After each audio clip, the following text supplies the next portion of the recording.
especially when they get, well, we'll see it. We'll see. We'll see. Yeah. Good evening, everyone, and welcome to digiMAX Sports Network. This is Scott Kirker along with Randy Begole as the Redbirds get ready to play the Dunlap Eagles. Randy, week 9 already. Big game for Metamora. A lot riding on this, too, because Metamora goes 7-2. Pretty much assured they're going to host the game next week in the playoffs. Dunlap wants a chance to go 6-3 and maybe not travel as far. An outside chance to host, but it's a big game for both teams. Metamora comes into this. We're starting to get a little bit healthier, luckily. It's the right time to get a little bit healthier, and Metamora's starting to play well. Dunlap has kind of hit the injury bug a little bit. Their starting quarterback, Johnny Bargan, is 50-50 for tonight. We'll find out whether or not he plays. Yeah, this has been a heck of a matchup the last couple of years. You know, you think about what Metamora has done in this game, and we've really used this as a launching pad really to get us into the playoffs and with a lot of momentum. So, and, you know, Dunlap, that's got to sting for them at some point. So you know they're going to be fired up for this game. And like you said, for them to go 6-3, I mean, there's an outside chance of a home playoff game. So a lot for them to play for. You know, senior night tonight. They're doing the introductions right now. So a big game here, a big effort, and like I said, we're a little more healthy than we've been.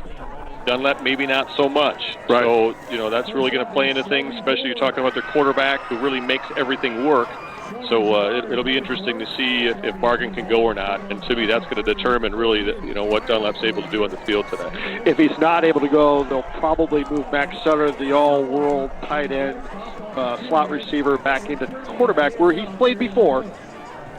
It probably weakens their offense a little bit because now you're taking a guy that's probably not the best quarterback, and he's also not playing wide receiver. That's a big 6'7", 6'8" target that Bargan had, and that's not out there for Sutter. Yeah, and you're talking about a kid that's got offers to Power 5 conferences, Alabama, Georgia, Illinois. I mean, so we're talking about a major athlete out there at the tight end position. He doesn't have those offers to be quarterback. No. So you're right. You're not using him in his best case scenario, really for the benefit of the team. So I agree. You put him at quarterback, you lose a lot as far as Dunlap's capability.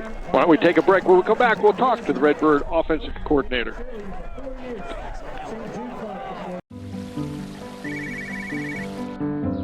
Hi, Tom. Hey, how's the college visit? You remembered. It's good. Does it make the short list? Yeah, I'm afraid so. Knowing our clients personally is what we do. It's okay. This is what we've been planning for. And with over 13,000 financial advisors, we do it a lot. It's why Edward Jones is the big company that doesn't act that way. For financial strategies and one-on-one advice, contact Kevin Kyle. Germantown Grill, where our staff loves the game as much as you do. Football, basketball, baseball, whatever your sport, we'll be cheering right along as we serve up your hometown favorites. We've got everything you need to celebrate the wins. Food and flavors to satisfy any craving. Plus, the best private gaming around, powered by Gold Rush Gaming, the gold standard in video gaming. Only at Germantown Grill in Germantown Hills. Both of my children have really enjoyed Dr. Frenette. She's epic with our kids. She works so well, making them feel comfortable, making the treatments fun, because fears can be a big deal. If you haven't tried chiropractic, call us at Kaufman Wellness Center. I'm actually 49 years old and I'm in the best shape I've ever been in. What I like about Kaufman is the communication is excellent. It's always very easy to get in. They had a huge impact on how fast I was able to reach my fitness goal. Martin's sign service team, led by third-generation sign installer Andrew Martin, is excited for another year of serving as Central Illinois' premier full-service sign company. Not only are we a proud authorized Watchfire digital message sign dealer, but we can custom design and fabricate a brand new sign to your specifications, as well as repair and upgrade your existing signage. Remember, you only have one chance to make a good first impression. Call Martin Sign Service today for a free quote.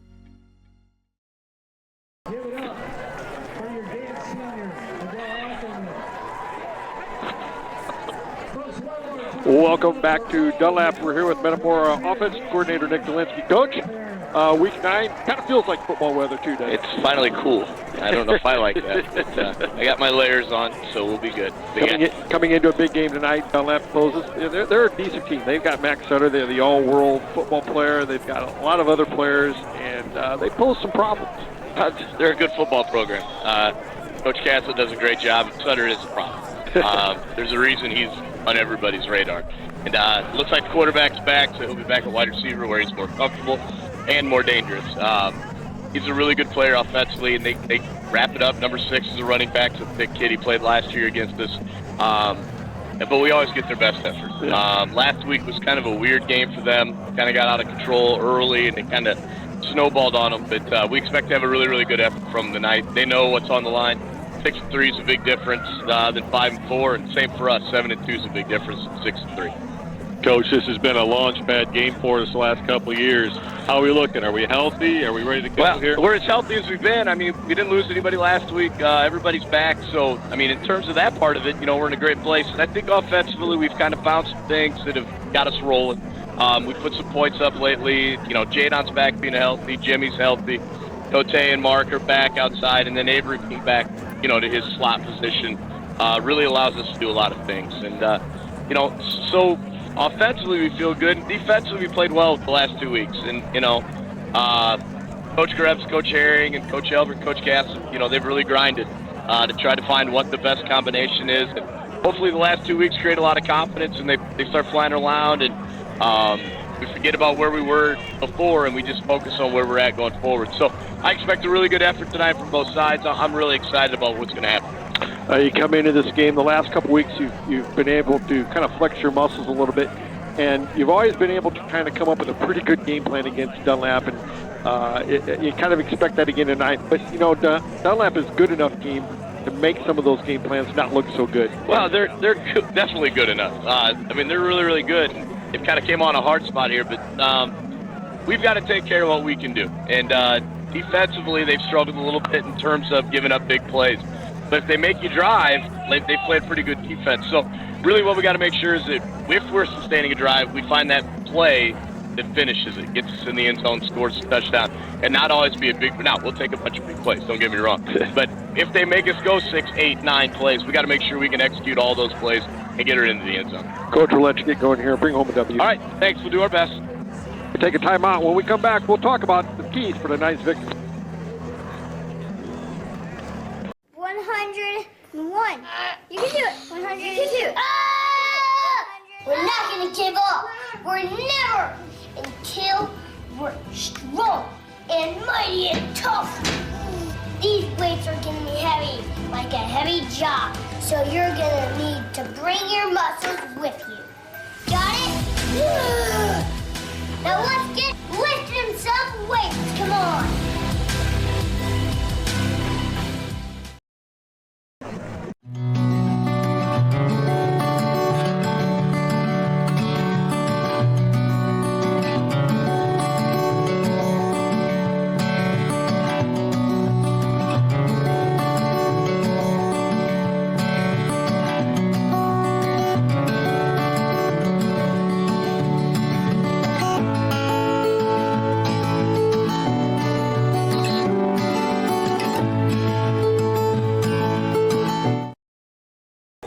What sets Snyder Village apart from other retirement living options? With a campus of over 40 acres, Snyder Village is a life plan community, offering several levels of care at one convenient location. From independent living to assisted living to skilled nursing, you're sure to find what you're looking for. Snyder Village is a faith-based community, providing for the physical, emotional, and spiritual needs of others. As a nonprofit organization, Snyder Village offers a local touch. Come see why people call Snyder Village home. Visit SnyderVillage.com.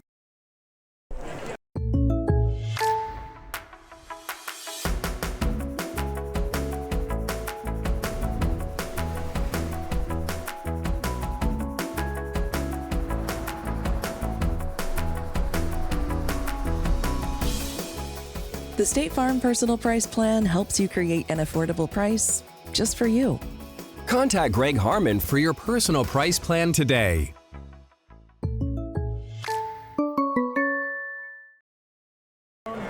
So you got an offer from your cell phone provider for residential internet.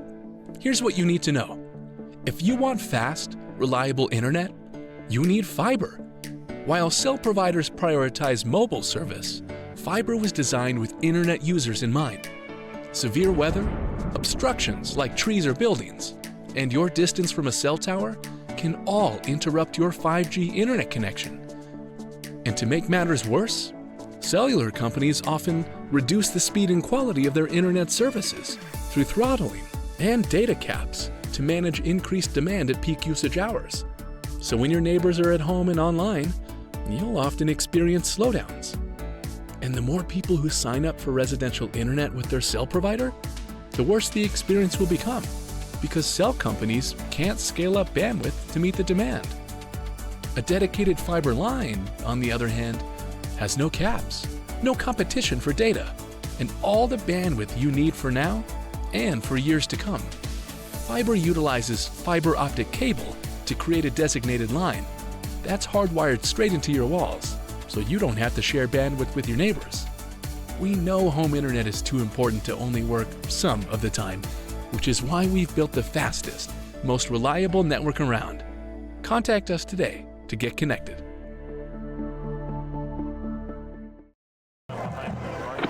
Welcome back to Dunlap. Randy, interesting talk with Coach Dolinsky. I think he's pretty confident. And that's good when you come in and you feel like what you're doing is going to be better than what Dunlap can do. Yeah. Well, and for Coach D, I think, you look at the last couple of weeks and the offense has evolved. The last couple of weeks, we've done some really neat things. We've had, Petrie's been out, so Grebner had to play quarterback. So we've innovated a little bit offensively. So I think he's feeling really good about it. He's got a big playbook right now. He's got all his guys healthy, and he can really do whatever he needs to do.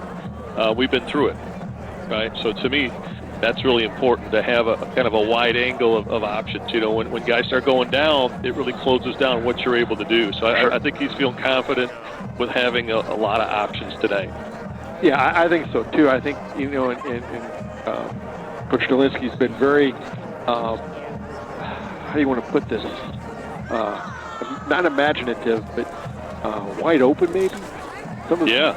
I think he's been watching some blogs from Andy Reid. He's got some nice Kansas City actions happening. So there's been a lot of good things that have come out of that, I think. And we've got an amazing group of skill players. And so some of the motions and some of the things we're doing. I think you called it flashy last week, kind of showing that flash. We're doing some play action to Cranford. We're sucking the linebackers in, and then we're throwing the ball opposite Grebner. I mean, we're doing some really neat things offensively that are fun to watch. But also, if I'm a defense planning against the Redbirds right now, I got 3 or 4 reads that I've got to really cover and cover well. And one of those 3 things is going to happen. You're split the defense in 3. So that's to me, it's really effective offensive scheming. Yeah, for sure. It's been kind of fun to watch because it seems like there's always about 2 or 3 plays, maybe even more some games we haven't seen before. Yeah. There's some really new stuff, and it's just using our talent, and I love to see it. We're about 8 minutes away from kickoff. Out here, the coin toss. Yeah. We got Kyle. We got Cowper out there, Cam Nickel, and Grebner as the captains tonight. Yep. And there's the coin flip. I don't know. I can't tell what they've...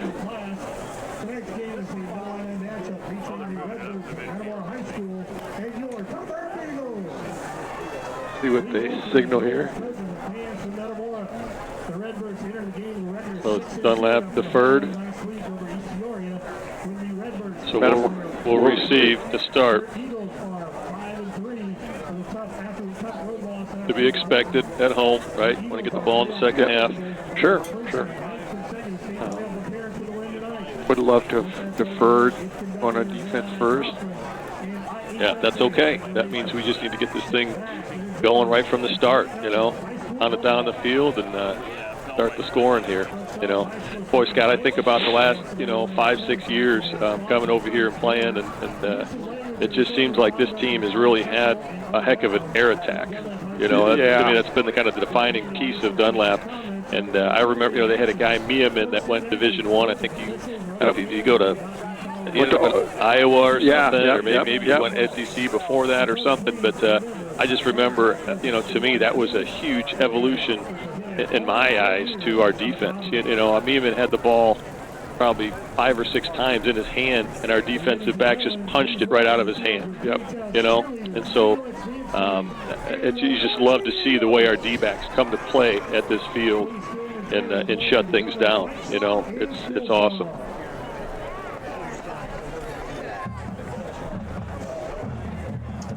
Well, you know, it's getting to be crunch time here, Randy.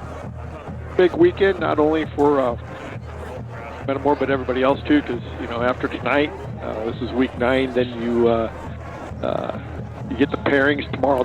It's not the seeds, it's the pairings, and there is a difference. And you know, this will be Metamora's 100th game next Saturday. I'm sure it'll be a next Saturday game, but that's our 100th playoff game. That's pretty cool. That's unbelievable. I don't know if there's a lot of teams in the state that can say that they've had 100 playoff games.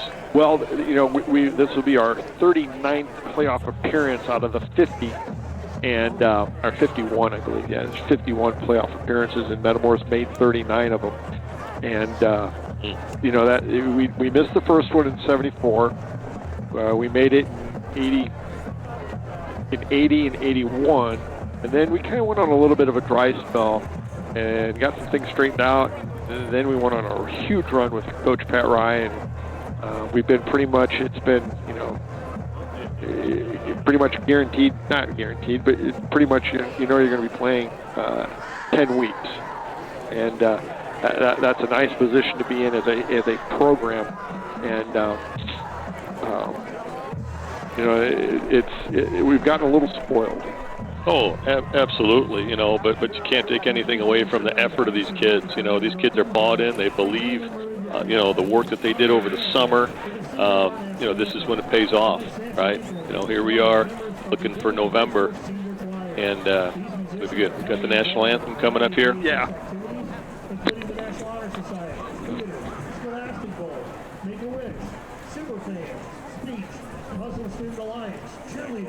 Snowball, Purity Grown, Soccer, Interact, Swimming, Track, Connect Me, Snowball, Yearbooks, St. Jude Club, Lacrosse, SCCLA, Student Council, and all 8 performing ensembles. Yeah.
A pretty nice national anthem from Dunlap.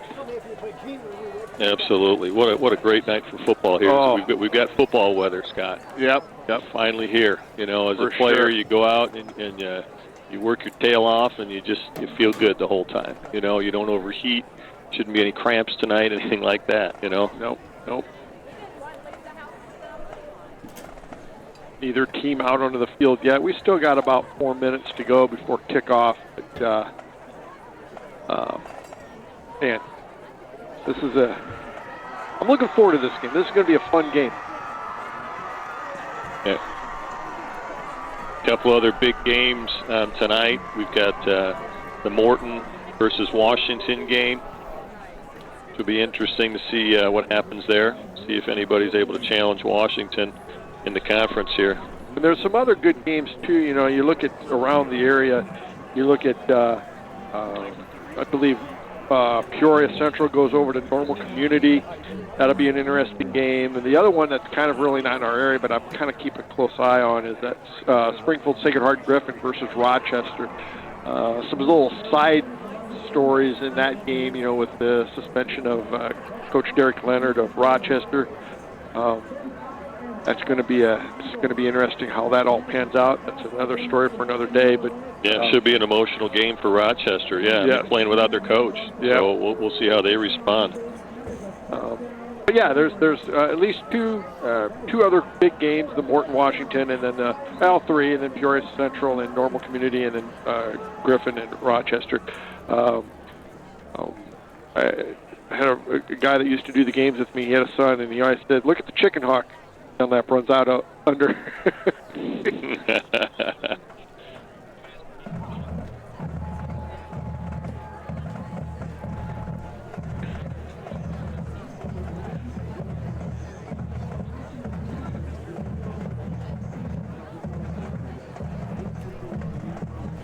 Well, I got a little smoke coming out of the chicken hawk out there. I don't know if they're barbecuing, you know, or if that's some kind of smoke. I don't know what they have going on out there, Scotty. Yeah, I'm not sure either. It's going to be a rock concert coming out of there. A little dry ice, maybe. Yeah. Maybe AC/DC is going to show up here and play a song live for us. Not quite sure.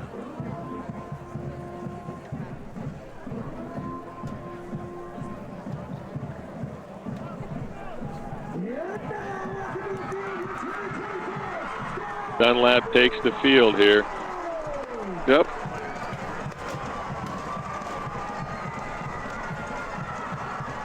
You know, it seems not long ago this is one of the few teams that we played on turf. Oh, yeah. You know, now everybody's got it. Now it's old hat, but yeah, it used to be, you know, come over here and you play on turf. It always seemed like the game was a little bit faster for some reason, you know. And they always had a lot of speed. I don't know if Dunlap's got a lot of speed anymore.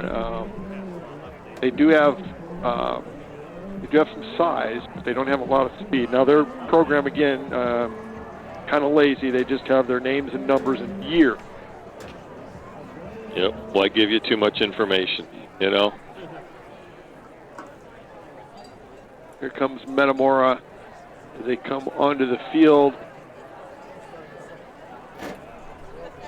For a minute to go as they come onto the field. They just come straight running right on us. I kind of like that. They come running right onto the field. Metamora wearing all whites on the road here today. Dunlap's in all maroons. Metamora brought a pretty decent crowd here tonight. Yeah. Yeah, this game hasn't disappointed the last couple of years. It's been a fun game for us.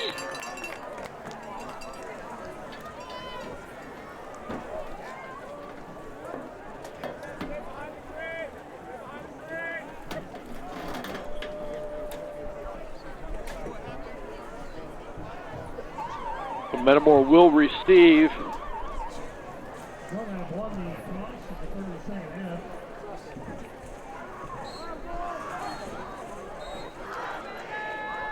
Looks like we got Cranford going deep. Got Grebner and Frederick. Yep. Up front, and you got Eli Simmons there. In the middle. In the middle, kind of in the short spot to receive there. Redbirds look like they have a hands team up front here, just in the event of an onside. Seems like our special teams has really taken form here, you know, the last few weeks. Dunlap gets a hold of it, and Cranford comes out of the end zone, and he's moving. Gets out over the 25. About the 26-yard line. Nice job by Jadon Cranford.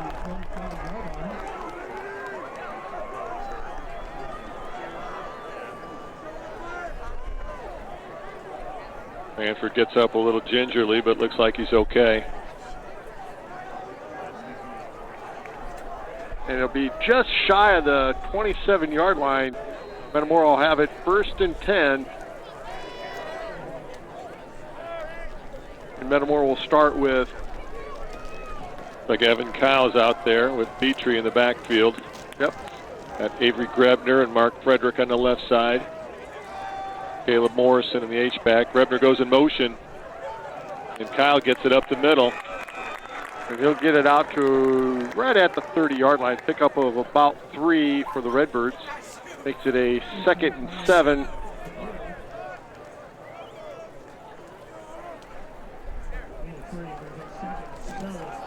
And Jadon Cranford comes back into the Redbird lineup. Frederick split out right. Cote split left here.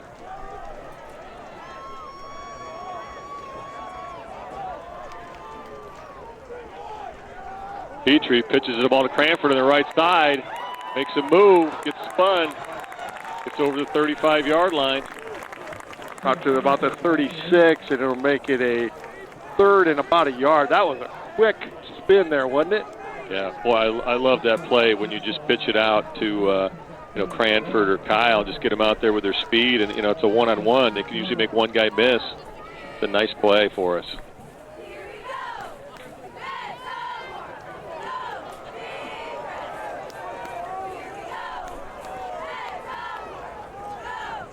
And it's Cranford in the backfield. Grebner goes in motion. Petrie hands it to Cranford up the middle. Grinds away. Looks like he's got the first down. Yep, he's got the first.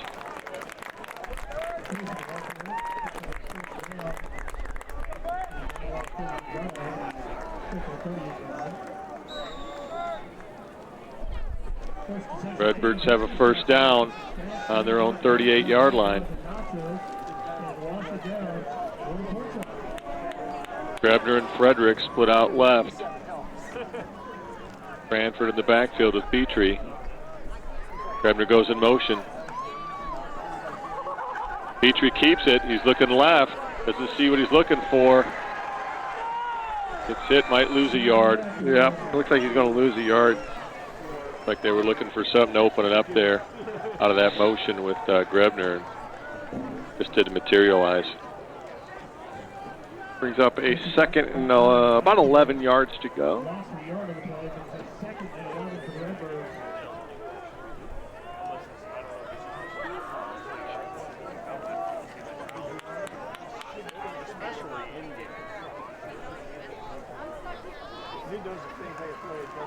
Cranford goes in motion. Petrie keeps it up the middle. Still on his feet. Gets right around the 45-yard line. That'll bring up a 3rd and short. That's a real nice play. They followed Cranford when he went in motion, and that just left that whole seam in the middle wide open, and Petrie found it. Big down for the Redbirds. Makes it a 3rd and about 4. 3rd and 3. 3rd and 3 for the Redbirds. Cranford in the backfield with Petrie. Cranford goes in motion. Petrie keeps it up the middle. He'll cross into Dunlap territory and drags a couple players inside the 45-yard line down to the 43. That's some power running there by Petrie. Yeah, yep. He dragged 2 guys about another 4 yards there at the end of that run. 1st and 10 Redbirds inside Dunlap territory. Well, they're definitely finding something in the middle of the field. Yeah, when they get Cranford, motion to the outside, or then Cranford now lines up out there, trips right. He's the inside receiver, so again, he's just going to attract a lot of attention out there. Cranford goes in motion now. Gets the ball at the middle. Still on his feet, still moving, bounces outside, and just gets taken down. But boy, he kept kind of looking for some open space there and just couldn't find it. But he was a shoestring away from breaking that to the outside, Scott. Yeah, he is. What an exciting kid to watch. Pickles now subs into the game as a receiver. Yep. Makes it a 2nd and 11 once again inside Dunlap territory. Cote and Pickles out to the right side. Grebner and Frederick on the left. Redbird in the spread here. Cranford sole back. Cranford motions to the right. And they looked at Pickles there and just couldn't haul it in. That brings up a 3rd and 11 for the Birds. So, nice job by Petrie. Looked to his right, looked to his left. The defense was confused and just couldn't execute that throw. But that could have went, Scotty. Oh, yeah, that was he had a little bit of congestion right there, right where he was standing. But after he got by those guys, I think there was a lot of room in the middle of the field. Yeah. Big down for the Redbirds. 3rd and 11. Morrison shifts to the right side. Cranford gets it. No, Petrie keeps it. Still on his feet. He's got the first down. And he breaks it. He's still going. Wow. He's down to the 20-yard line. I tell you what, those squats during the summer are really paying off here for Petrie. I mean, man, he just looks strong tonight. They're going to mark him down at the 19-yard line. That was a Tom Hagen-like run. Yeah, Coach Ryan used to say football fast. Oh, yeah. And, Petrie's looking football fast tonight out there. No question about it.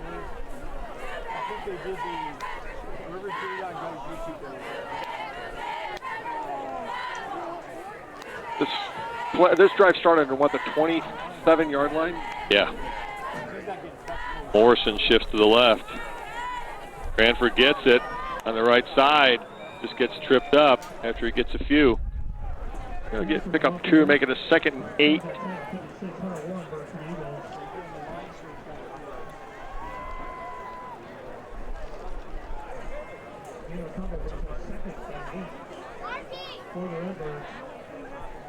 Second and 8 for this Redbird offense.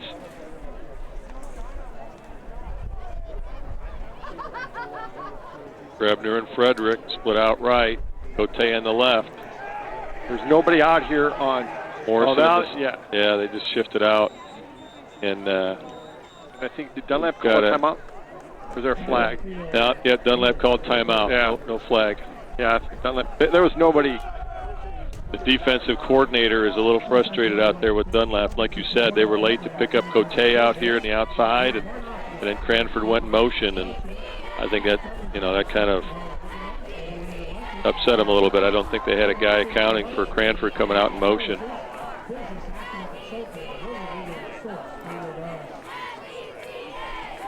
.6:18 on the clock here in the first quarter, and the Redbirds are in the red zone here inside the 20-yard line, down to about the 16. Cote just kept pounding on his helmet. I wish Petrie would have had the ball snapped right away, because there was nobody out there on him. Yeah, he could have fired it out, and with Cote's speed, he would have been in the end zone in about 2 seconds. The Redbirds offense comes back onto the field again. It's 2nd and 8 for the Redbirds. Cranford in the backfield with Petrie. A little quick slant. Boy, the routes really converged there. You know, so we had 4 guys in a real small space there, and it's just too much congestion there. But it was a good throw, good route. We had 4 guys in the same spot, so it's a tough one. Maybe some confusion there in the routes for the Birds, what it looked like to me. But boy, if we had some space there, I think that would have went. I thought Grebner had the inside position, but like you said, we had another Redbird player there with his defensive guy, and it was just too congested. Yeah. It's like in basketball when you're posting up, you say, "Don't bring the defense to me," right? And that route brought the defense into where the ball was going. Petrie takes it up the middle. It's inside the 15-yard line. Going to bring up a 4th down here for the Birds. 4th and about 5 from the 13-yard line. We'll see what Coach wants to do here. Regardless of what's going on, it's been an impressive drive. Yeah. Regardless of what they do here on this 4th down. And they've eaten up most of this quarter. Yeah. Grebner and Frederick split out right. Morrison in the H-back. And they throw the ball to Cote, but he drew an interference call, so he was held there. Yep. Before the ball went. Almost caught it anyway. Yeah, made a nice play in it, but good call by the official there, because he grabbed him a couple steps before that ball. I like that play. I like that play a lot. You know, the quick slant with the talent we have at the receiver position right now is a really tough play to defend against the Redbirds here. And that'll be an automatic first. By half the distance to the goal line. Yeah, it'll be a first down. So get us down to the 6.5 yard line.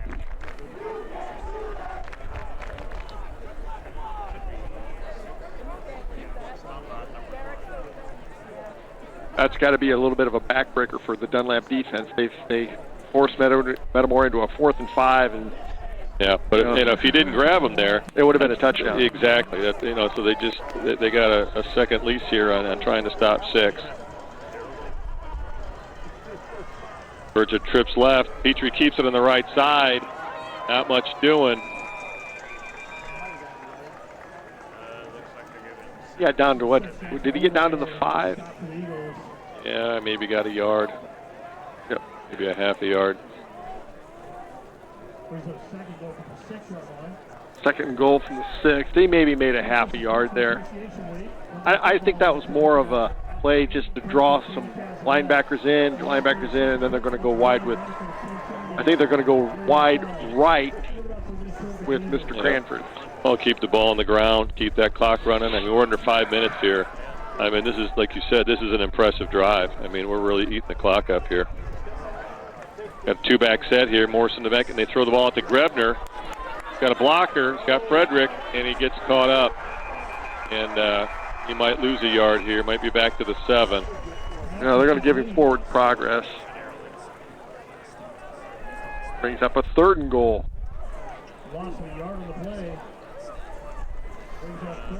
Got to give Dunlap some credit here. Yeah, they did a nice job swarming to the ball out there.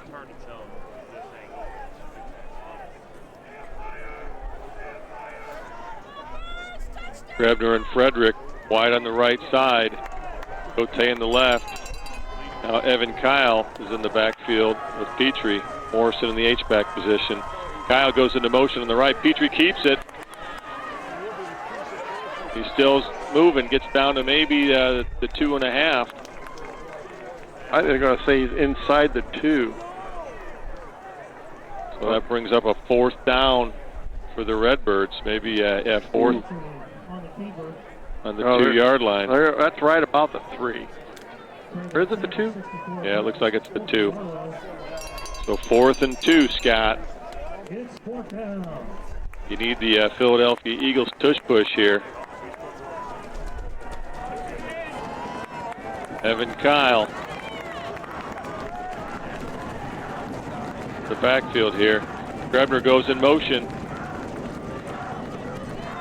Petrie keeps it up the middle. Wow. What a nice drive for the Birds with 3:13 on the clock here in the first quarter. Redbirds take a 6-0 lead. Unbelievable drive to start the game, Scott. Yeah. And fantastic. You eat up almost 9 minutes of clock. Oh, incredible.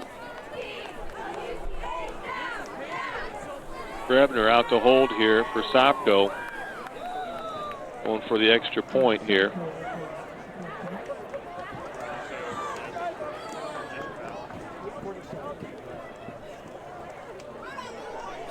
Kick is up and no good. He shanked it. Yeah, missed it left. I don't know if it was a bad hold or, just didn't get underneath it or what. But, yeah, it certainly was a low kick. It only got about, 12 feet in the air. So didn't go off his foot certainly the way he wanted. So Redbirds up 6-0, 3:13 in the first quarter. Man, I mean, that's just a 9-minute drive. Yeah, that's impressive. We talked a lot early in the year, Scott, about our line play, about the youth of the folks up front. I tell you what, I mean, this line, they look playoff ready. They do. At this point, this is impressive. That was a fantastic drive. Yeah, that was awfully impressive. What we got to do now is we've got the lead, and we've got to hold Dunlap and then get the ball back and put on another drive like that. Yeah, for sure. It'll be really interesting to see now, what Dunlap has in store for us here at the quarterback position. like you said, I think that's the big question mark for this team is what's their capability going to be. And if it is Bargan, then how healthy is he? Yeah, dislocated kneecap. I mean, that's a tough injury. He's got to have one heck of a brace on. Somko now hesitates. Little pooch kick over here, about the 25-yard line. Up the middle. Pretty good return. Yep, gets out close to the 45. We're going to mark him down right at the 45. A little better field position than we want to give up. But again, when we do these little pooches on the side, I've got to guess that we're kicking away from, some type of key player there. Back.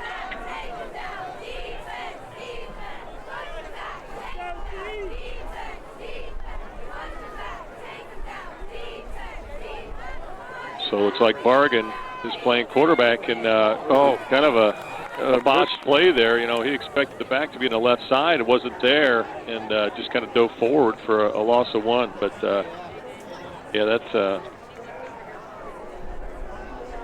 that could have went real badly for Dunlap there. Makes it 2nd 11 for Dunlap.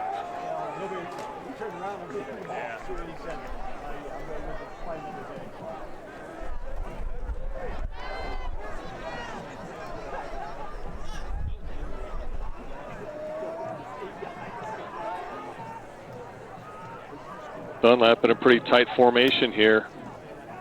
A little kind of a jet sweep toss there. Gets out to about midfield.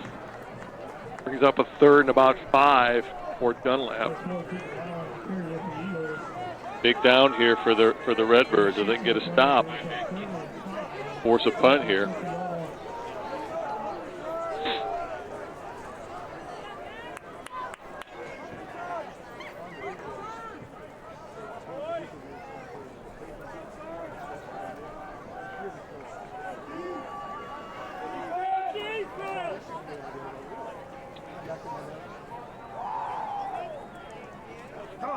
Up the middle. They've got the first down. Yep.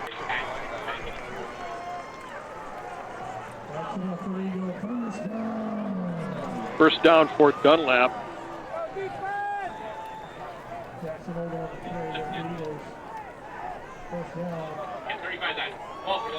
I think that's their key running back there. That's number 6, Jackson Oldham.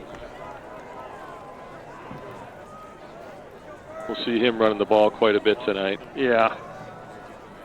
Their other big player is number 7, Max Sutter. Max Sutter, who's, again, has a number of D1 offers. He's split up wide left, which you can see they're just going to throw it up to him right now, just use his height. And he hauls it in there about the 26-yard line. They're going to mark him down right at the 25.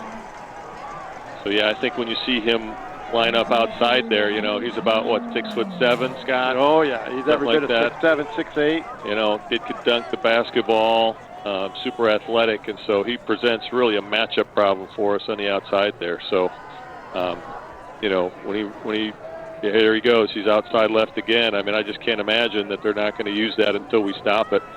You almost got to think about putting a guy like Cam Nickel out there or something. Jadon Cranford on him. Now they're running up the middle. Breaks free. And he's going to score. Dunlap scores, yep. Yeah, you put Max Sutter on the outside, it draws a lot of attention out there. Yeah.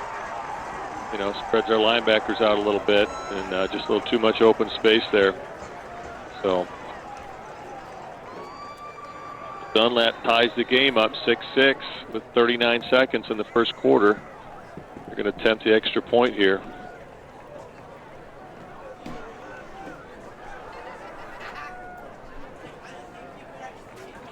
Number 3, Field a hold, and the kicker is good. They'll give Dunlap the 1-point lead, 7-6. That's number 17, Aiden Van Hucklin, like the kicker. So Dunlap takes a 1-point lead here.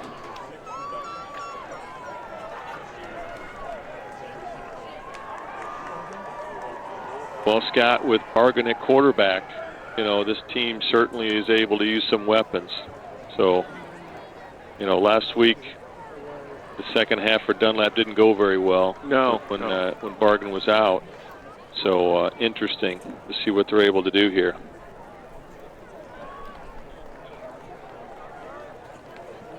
So it looks like it'll be Cranford, Avery Grebner, Mark Fredericks, and Simmons back deep for Metamora, the 4 main guys that are. Yep, Pickles and Bittner in the short positions on the 35.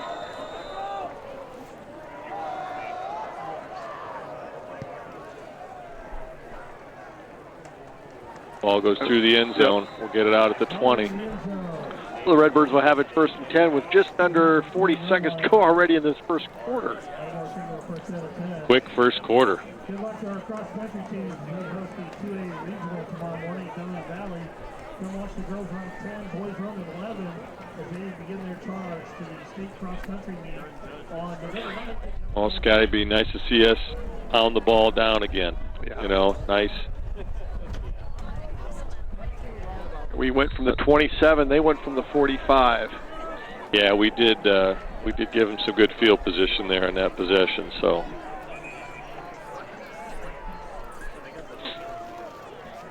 It's like Liam Udell is out there as a receiver for the first time tonight for the Birds.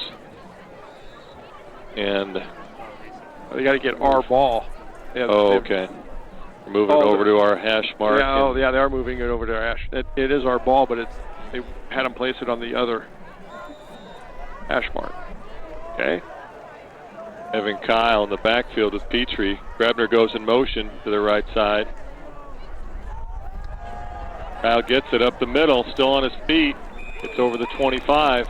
Nice first down play. One more play before the end of the quarter.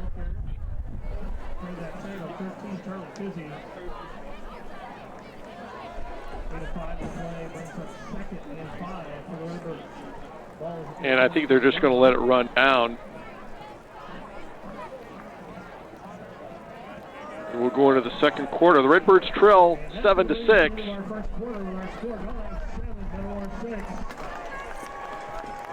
Take some time to thank our sponsors.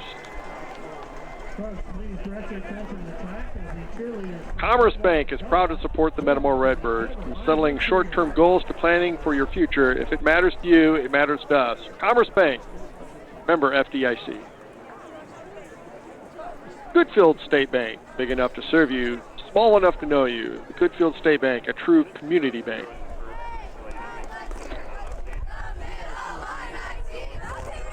Hanover's Pub, your favorite food and drinks every time you visit. See you on the square.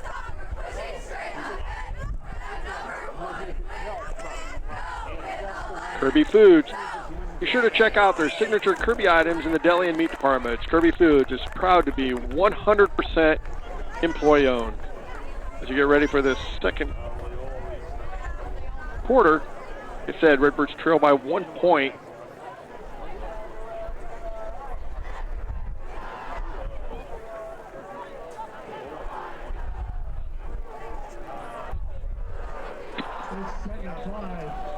Second and 5 for the Redbirds.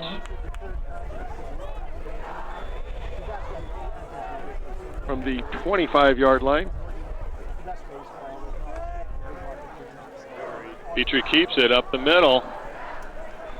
Pick up maybe a yard. Maybe a couple.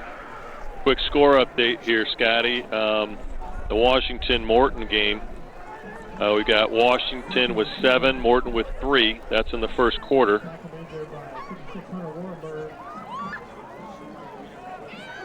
Another score here, kind of shocking. Rochester 24, Sacred Heart Griffin 0. That's in the second quarter. So again, we talked about Rochester earlier not having their head coach. They were probably the better team though anyway. Yeah, I mean they're ranked and they're pretty prolific. But wow, they're ready to play tonight for sure. Situation like that can go either way. You know. Petrie back to pass, gets it out to Grebner. Grebner's got the first down, out of bounds, right around the 35. That's a nice pitch and catch there. Yeah. Nice to see Grebner get that ball out in open space. You just never know what's going to happen. The defender did a nice job wrapping him up and pushing him out of bounds.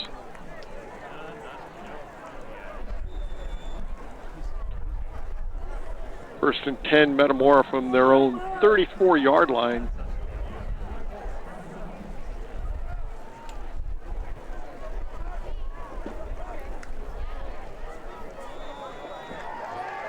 We've got a penalty flag on the far side. Did Metamora jump? I didn't see it, but maybe it was the receiver out close to. We got an illegal procedure here, so it'll be 5 yards against the Birds. But maybe it was the receiver out there near the official. I didn't see anybody else move. Yeah, had to have been.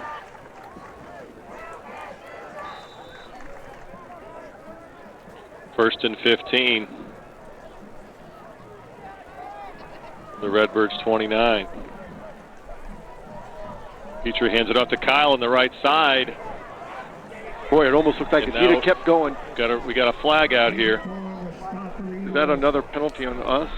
See what it is. So Kyle got out to about the 30. We'll see what the official called here. Looks like it's probably going to go against Metamora, just looking the way he's signaling here.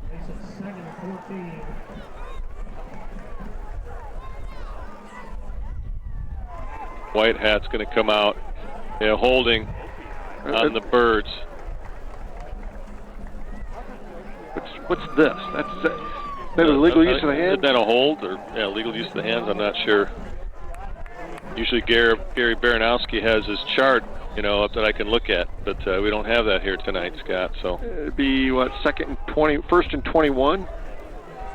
Yeah. 24 is what they're showing on the board up there. Oh wow.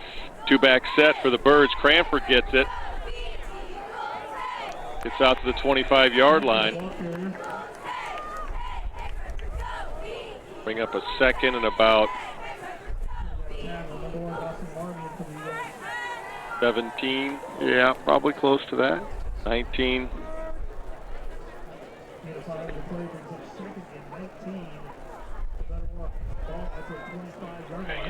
I think Jadon's ready to break one. Yeah, he looks electric when he gets that ball. I mean, he's moving. Cranford goes in motion to the left side. Petrie keeps it. The right, not much there. It's maybe a yard or two.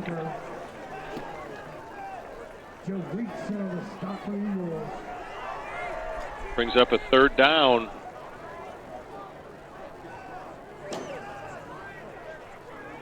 Got third and long here. Cam Nickel checks into the game for the Birds. Third and about 17, 16. Yeah, it's like third and 16.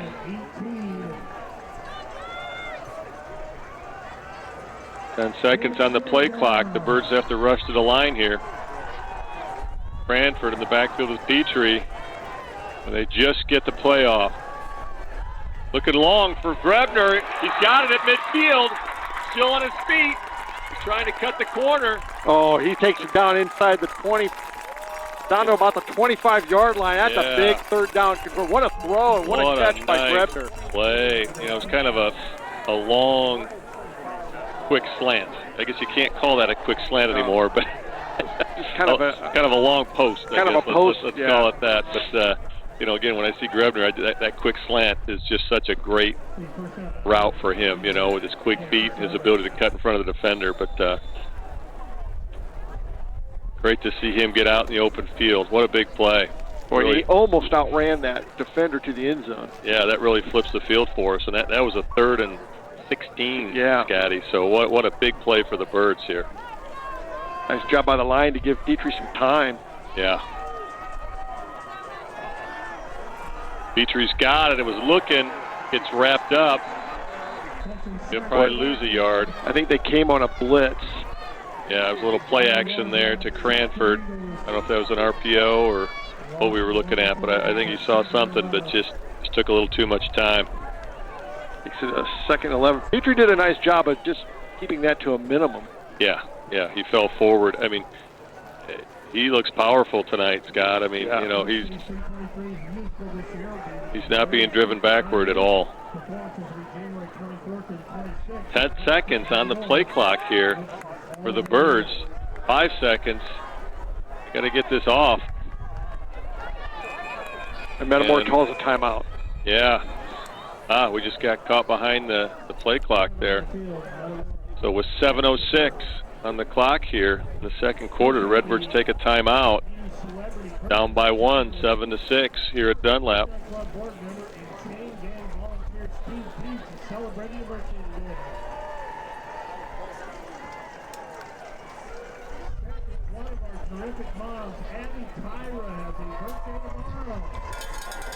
Got another score update for you here, Scott. In the second quarter, it's Washington 13, Morton 3. Got another score, Canton 6, Limestone 0 in the first quarter. 6-0 Canton. Yep. The battle of the two teams that haven't won a game. The Big 12 game of the week here for first place. Normal Community and Peoria High knotted up at 12 in the second quarter. Wow. So that game will decide the Big 12 conference. For sure, yeah, that's kind of a little bit of a surprising score just in the second quarter.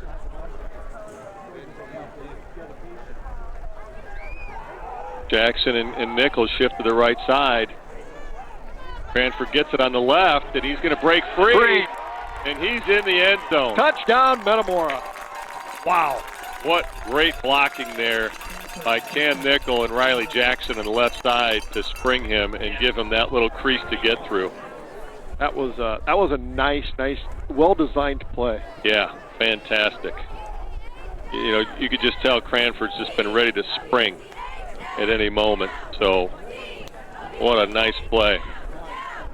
The Redbirds are going for 2 here. Evan Kyle in the backfield with Petrie.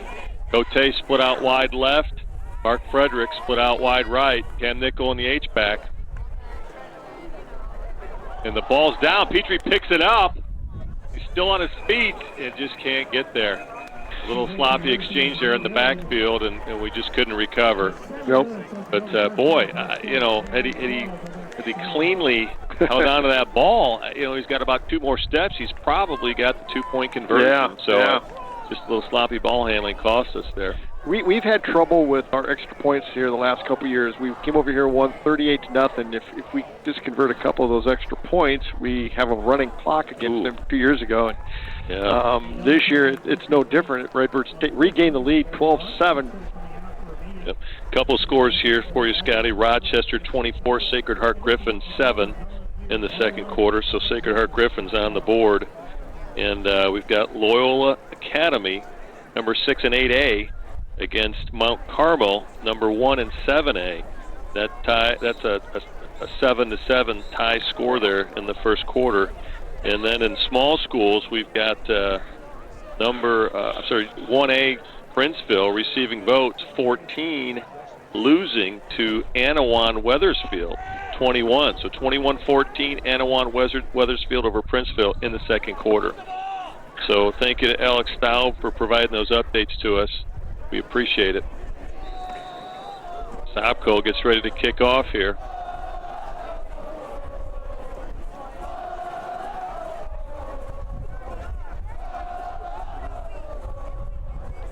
Sopko hesitates.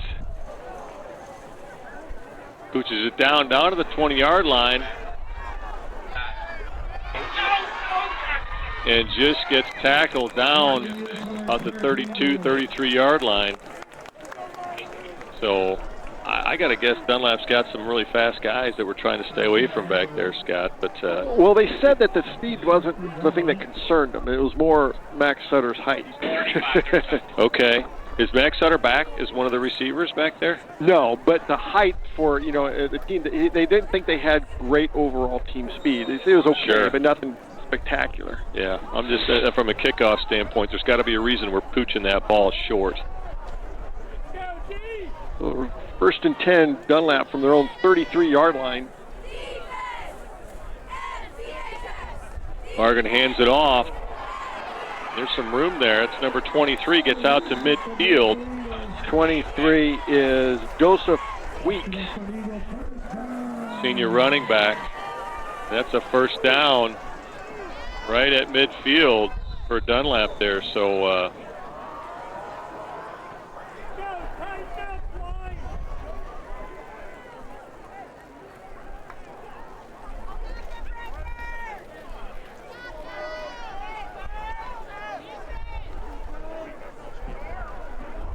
Max Sutter split out left here for Dunlap. Ball goes to 23 again. Weekston, he's just got way too much room here. Still on his feet, gets down right inside the 25-yard line. And, looks like Dunlap's kind of running to that weak side of the Metamora defense, and we're just not closing down there.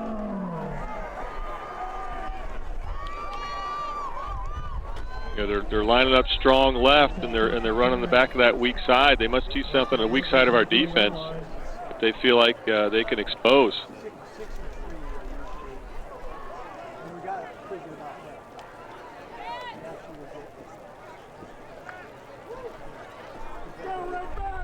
That's number 6 in the backfield there. It's Jackson Oldham back in the backfield. He gets the ball on the left side, kind of up the middle, not much there, maybe a couple. It's up a second. Yeah, he picked up about 3 or 4 there, though. More than I thought he did. He gets down to the 20-yard line. 2nd and 6 for Dunlap here. The thing you got to be careful of here is, they score, doesn't leave us much time, and they get the ball to start the second half. Yeah. Yeah, they're running the ball way better than I expected here, Scott. I didn't think that. Is it more that we're not doing something than they are?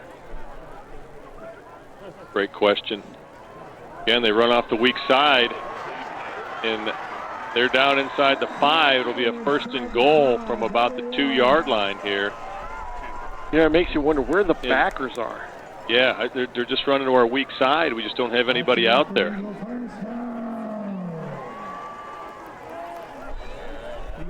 Again, that's Jackson Oldham for Dunlap.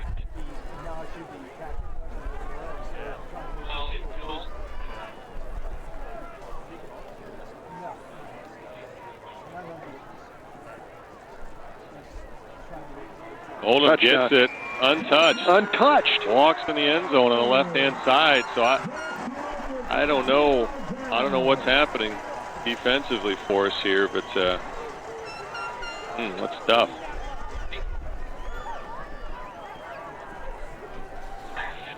So that gives Dunlap a 1-point lead, 13-12 here. They're going to go for the 1-point conversion. 4:39 to go in the second quarter.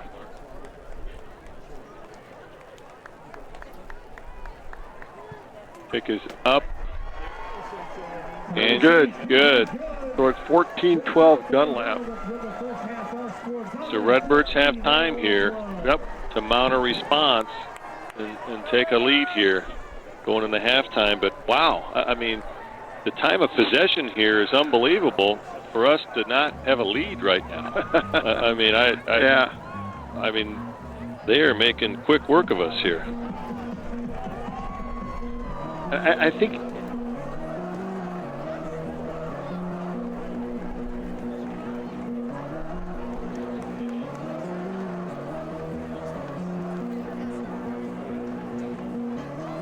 well, I have a feeling Coach Grebner's going to have some words at halftime with his defense. And some adjustments. We've been very good at adjustments. Yeah. There's something there that Dunlap is seeing that we are just not picking up on.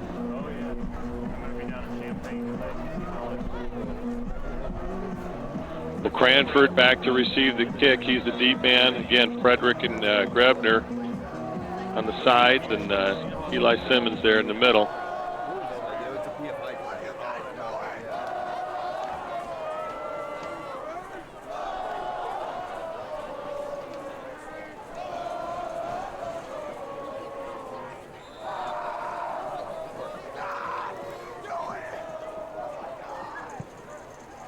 Dunlap kicks it deep inside the 5-yard line. Cranford takes it out. He's over the 20. Over the 40. Nice return by Cranford. Yeah. Just took it right in the teeth of the return man. Gets out to about the 42. So with 4:32 on the clock here, the Redbirds will have a chance to put a nice drive together here with some good field position.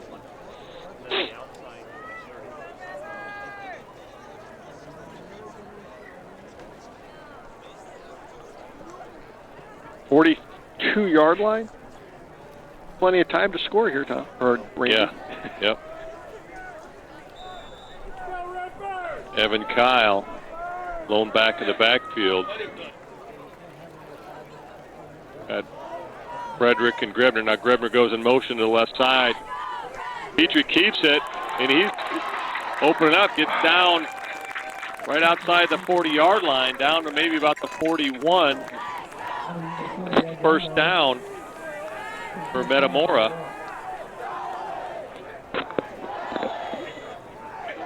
It's a great decision there by Petrie to keep that ball. And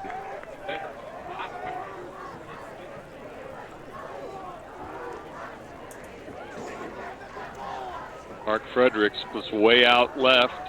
Grebner in the slot. Morrison in the H-back. Evan Kyle in the backfield. Kyle gets it up the middle. It's to about the 40. Maybe gets a yard.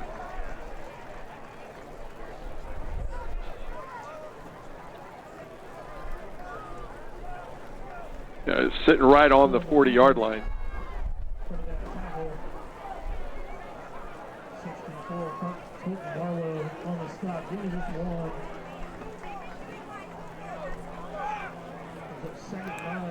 Cote and Grebner split out right. Mark Frederick left now. Grebner shifts to the left side. Morrison shifts to the right at the H-back. Kyle in the backfield. Kyle goes in motion, gets the ball. Out in space, got some blockers. Gets down outside the 30-yard line. That'll bring up a 3rd and short. That's a nice little play there. Yeah, boy, you know, the way we're getting the ball out to our backs this year, I love it with the quick pitches and the quick throws, you know, and with the speed these guys have. If you get them out in open space, it's just dangerous, you know. The receivers did a really nice job of blocking out there. Dunlap had some good pursuit, but that's a nice play for 8 yards.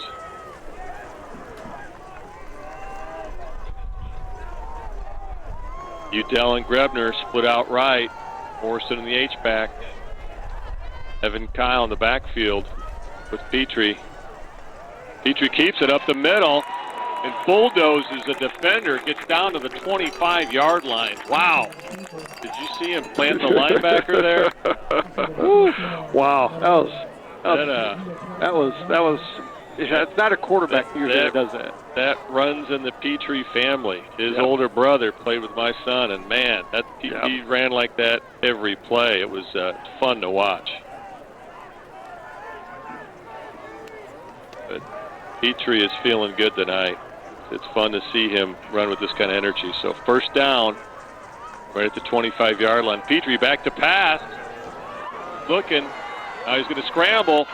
Gets off the left side. He's got a blocker out there. Gets down to about the 20 before he gets driven back. Don't zoom in.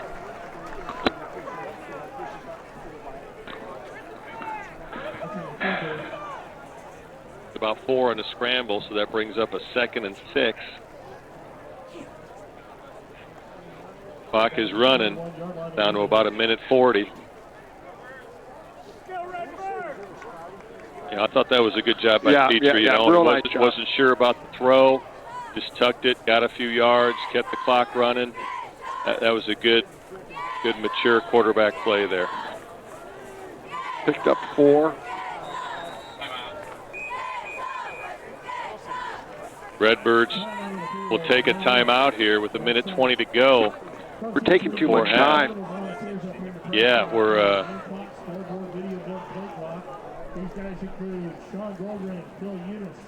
just taking a little bit. I don't know if it's to get the play in. I don't know what it is, Scott, but you're right.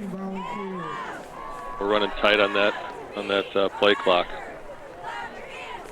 we're wasting time because we're down under a minute 30, and we're on the 20-yard line now. We got plenty of time. Yeah. Oh, there's plenty of time here. You don't want to leave too much time for Dunlap. I mean, I don't know what their time of possession is, but the drives that they've had have not taken a whole lot. So we certainly do not want to give them the ball back.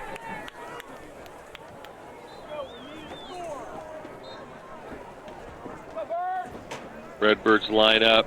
Udell split wide right. Grebner in the slot position. Evan Kyle in the backfield. Morrison in the H-back. Riley Jackson at tight end.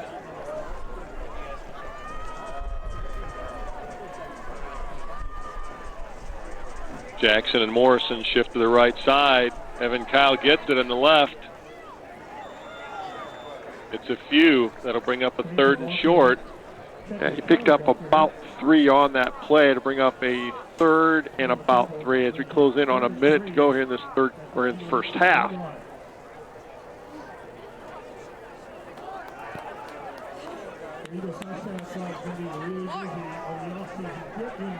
We got to have a little more sense of urgency here. Yeah, we're inside a minute. Cote split out right. Udell on the left. Morrison in the slot. And I believe that's Evan Kyle.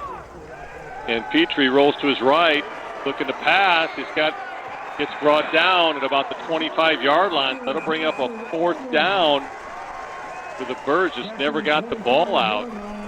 So 31 seconds on the clock. The Redbirds, I imagine they took a timeout here.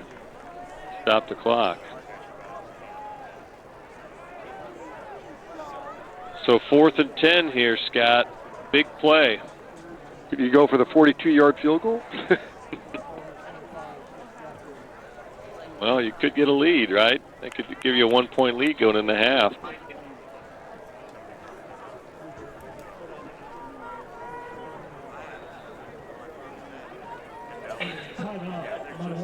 I think, Coach Delinsky's probably got a nice hip pocket play for us here. Maybe something he wanted to save for the playoffs, but something he's going to have to bring out here tonight. Frederick and Grebner come out, split on the right side. Cote in the left. Evan Kyle in the backfield. Are we out of timeout? Yeah. Yep, 0 on the board there. 0 timeouts left. So we don't necessarily have to get a touchdown. We just need to get a first down. First down, then we better run the line up and run a play because... Well, the clock will stop with the first down. Okay. They call the timeout. They call the timeout. Okay. Well, the chess match is on here in the last 36 seconds. So they it's kind of strange. The clock ran a half a second there. That was odd. Oh, there they go. They put it back.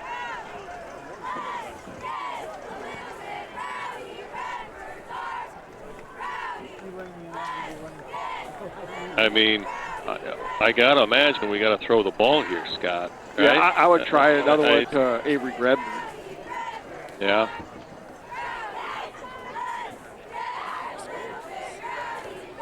I mean, you got a couple targets out there. You got Frederick can get open. He's long. He's got good leaping ability. The thing of it is though, I would think Frederick would be better. When you've got more space, you've only got 35 yards to defend here now, so I think your best bet is Avery Grebner or even Cote. Yeah. Whoever's got, maybe doesn't have a safety over him, but you got Frederick and Grebner here on the right side. A little more traffic over here. Cote's out kind of one-on-one on the left side. Cranford in the backfield. Yeah, you got Cranford in the backfield here. Now Dunlap takes another timeout. Man, we got this is a skull session here, Scott. So, yeah, Dunlap is out of timeouts now as well. So, I'm dying to know what this play is. I've been waiting for 3 minutes to see it. Something we haven't run in a long time. I wonder if it's even in the playbook anymore. Is that double handoff? Ooh. Yeah, that's a tough one. But, you got to go kind of with a double wing back set. you know, and so it's kind of a formation that we just don't run very often, you know. But maybe you could run it, you know, with Grebner coming out of the slot position, you know, just a little bit more of a wide spread really, on that play. They really aren't set up for it right now, but yeah. Back to throw. Oh, Petrie didn't see what he wants. He tries to throw it up. The ball falls incomplete. So that'll be Dunlap ball at right about the 25-yard line with 26 seconds on the clock. Tell you what, I mean, the Birds better be ready here. They're going to throw the ball up to Sutter, I would imagine. Try to use this 26 seconds.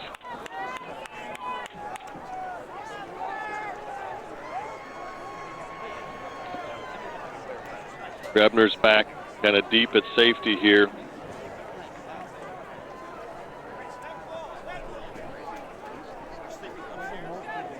I think they'll probably, I don't know, do you think they're happy going into a 2-point lead? I would think so. I don't think they want to do anything foolish. Yep. Good call. You're right. Yeah, no timeouts left. You're right. That kind of changes things. Well, that'll do the first half. Redbirds will take a 2-point deficit into the halftime locker room. Take this time to thank our sponsors.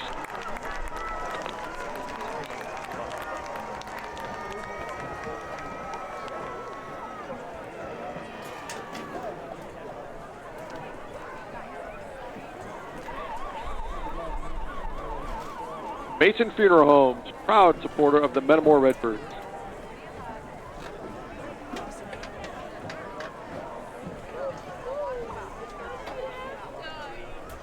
Metamora McDonald's, get in, get out quickly with McDonald's mobile order and pay at curbside pickup. Use the McDonald's app, earn points on all your orders. Merrill Lynch, they're also our halftime sponsor. Local faces with big company resources. We help families make great decisions with their money.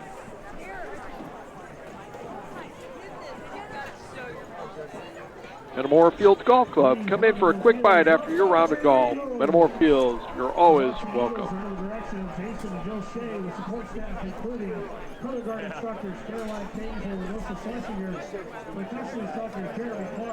The Room, located in the historic Homestead Building, is proud to be your local football headquarters.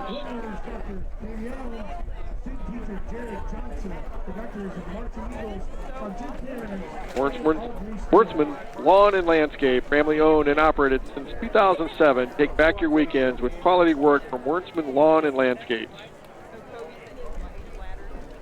Zobrist Insurance, your total insurance solution. We'll be back in just a few minutes with the second half.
Varsity Eagles, thank you for your support this season.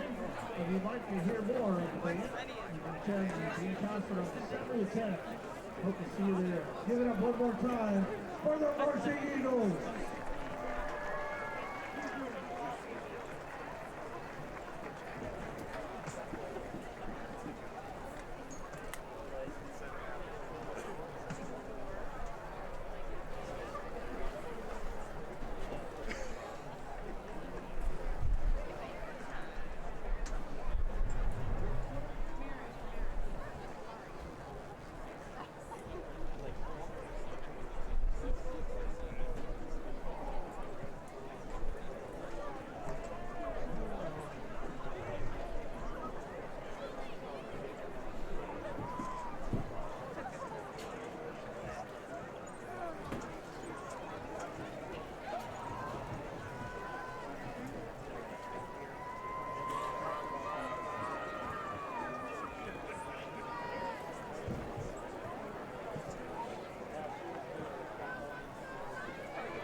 Please welcome to the field your digiMAX Harris team.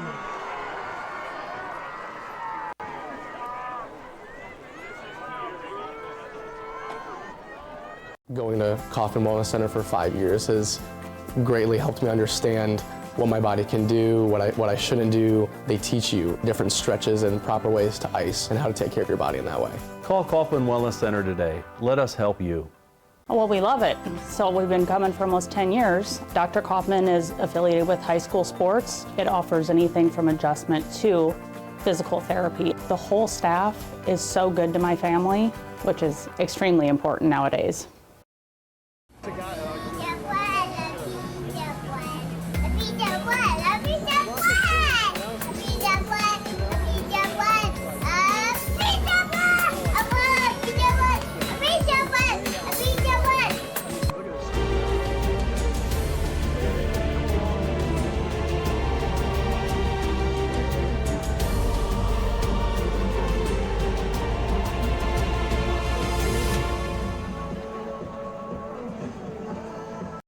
Jerry D here.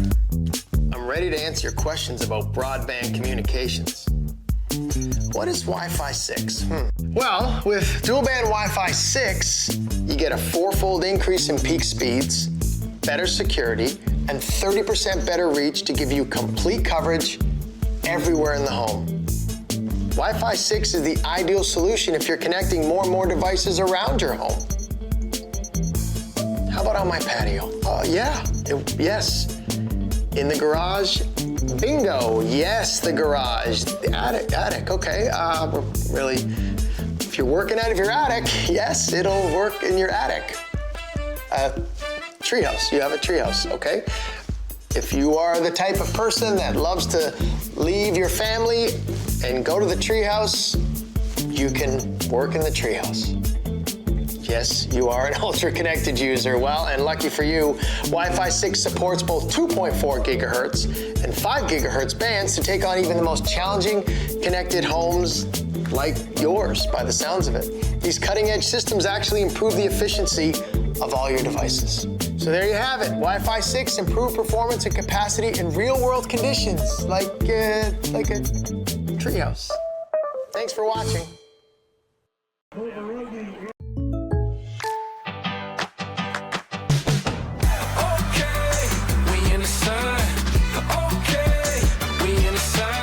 Contact Greg Harmon for an auto quote today. Germantown Grill, where our staff loves the game as much as you do. Football, basketball, baseball, whatever your sport, we'll be cheering right along as we serve up your hometown favorites. We've got everything you need to celebrate the wins. Food and flavors to satisfy any craving. Plus, the best private gaming around, powered by Gold Rush Gaming, the gold standard in video gaming. Only at Germantown Grill in Germantown Hills.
They just look at records. The IHSA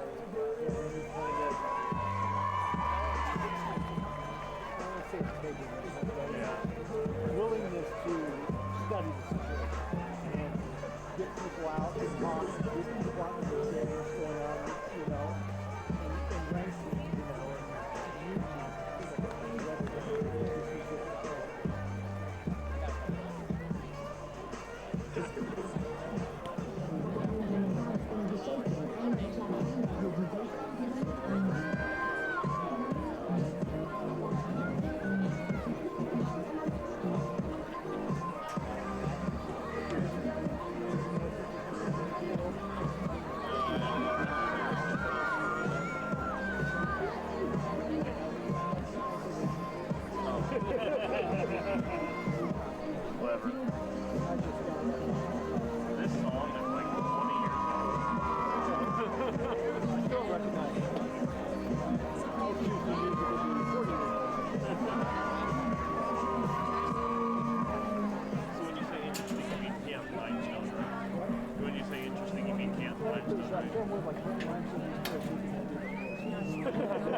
Hey, by the way, how about giving it up for one of our cheerleaders, Courtney?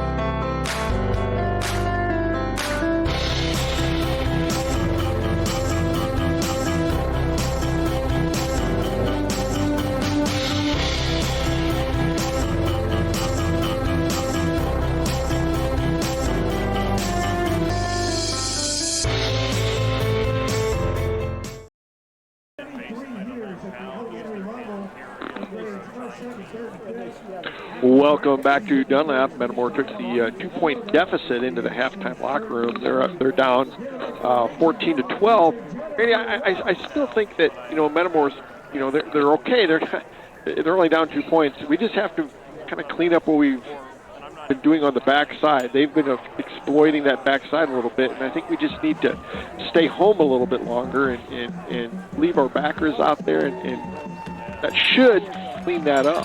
Yeah, and I don't, you know, I'd have to look at some film to see, but I mean, it looked like there's a lot of space there. I mean, at some point, our linemen, you know, you just tell them, hey, make a pile. Do not get driven back. Hold your ground, you know.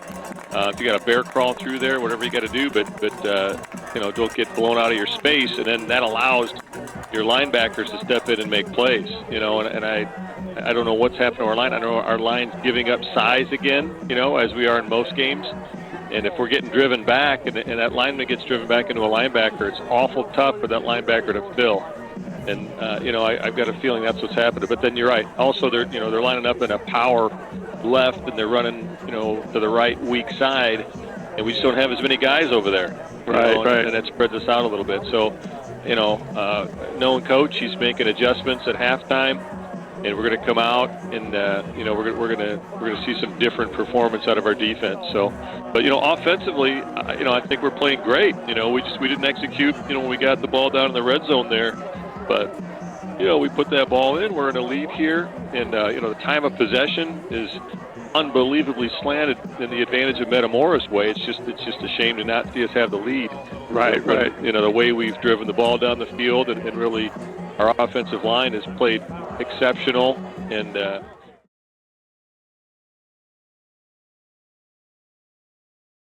Stephen Petrie's running the ball well. Cranford looks good. Evan Kyle looks good. So offensively, we look good. We just defensively, we've got to get a stop. Yeah, and I think hope we get the stop, but we just have to play a little bit more assignment football on the defensive side. Maybe be a little more disciplined too. Yeah, we'll be fine. Play gap, but again, we're giving up probably 50 pounds of position, and it's hard not to be displaced when you're giving up that much space on the defensive side, or that much weight, I should say, on the defensive side.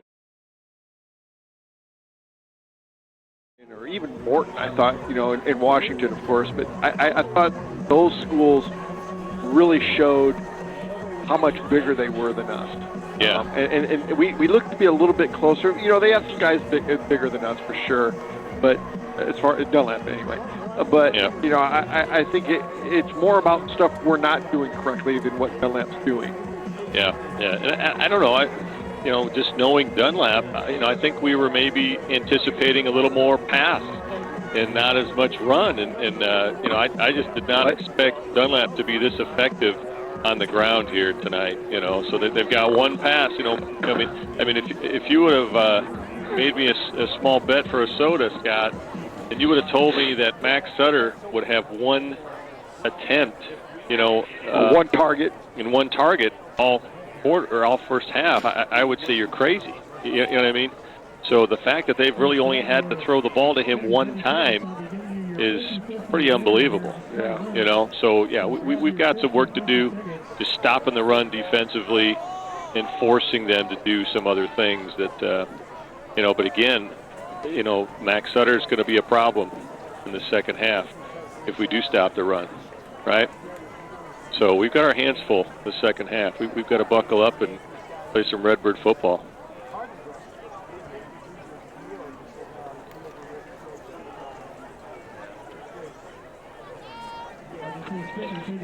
So Redbirds will kick off to start the second half here.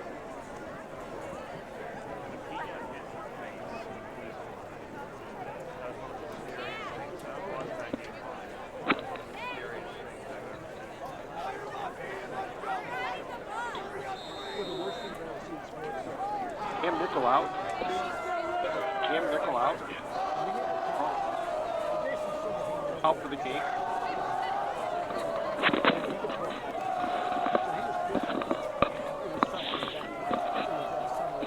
Sopko goes back to kick the ball, and like he's kicking it long, gets it down to the 20-yard line, and kind of a line drive. Number 3 on the return gets it out close to the 40-yard line. After about the 39. Number 3 for Dunlap, that's Drew Thiel. So Metamora will go on defense to start this second half. We'll do it without Cam Nickel. Looks like he's injured. Yeah, he's on the sideline there with the shoulder pads off, so I would not expect to see him the rest of the game here. So who do we have coming in here? It looks like maybe Grady Neal. Grady Neal, yeah, number 23, Grady Neal's in there. So we've got Brad Schock, Chase Seals, and Grady Neal there playing linebacker. And Caleb Morrison, yeah. Caleb Morrison looks like he's in there at middle linebacker, so him and Schock. And Chase Seals gets in on the stop. They get about 5 yards there on first down.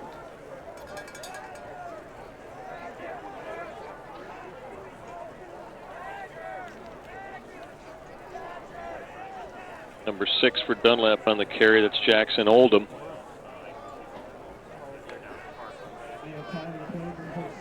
So, yeah, we talked about Bargan, the quarterback, not being healthy, but he looks like he's moving pretty well. He looks pretty healthy, Scott. So, well, he hasn't really had to do much other than hand off. They hand off. He's made it, a throw or two, but he's looked pretty decent. Yep, he gets it out here to the sideline, and Dunlap will get the first down. And we've got a flag, though. I believe they're going to get Max Sutter there for a block in the back. I think that's going to come back, would be my guess. Yeah, that's what it looks like to me, too. Yeah, they're calling it a hold, but, yeah, I think it was on Sutter. I think a block in the back would have been 15 yards. Yeah. Yeah, he was behind the player, so I don't know. Maybe he had his arm around his waist or something, but that's a break for the Birds. Yeah. So that brings up a second and about 14 or 15. So here's an opportunity for us to get a stop, a needed stop. We bring in kind of our pass defense. Kind of the dime package here. We got Barbarinas out there as a rusher, Evan Kyle. And who's that in the middle? Is that Kevin Barker? Yeah, I believe it is. Barker back to pass. Oh, man, Jadon gets right in front of Sutter there, and boy, he had a line on it. But boy, I tell you what, that was not a catchable ball to Sutter. So Bargan, I don't know how we got a flag now in the backfield. I'm seeing it might be holding on Dunlap. Wow. Do you decline it, make it 3rd and 15, or do you make it 2nd and 25? Well, looks like they're bringing it back. I don't know if they've conferred with Coach yet. Now Coach is going out there to talk to the White Hat. But I'm guessing he's going to decline this because you get one stop here. Now they got a punt. So it'd be 2nd and 25. But he is looking at that. He is looking at that 2nd and forever.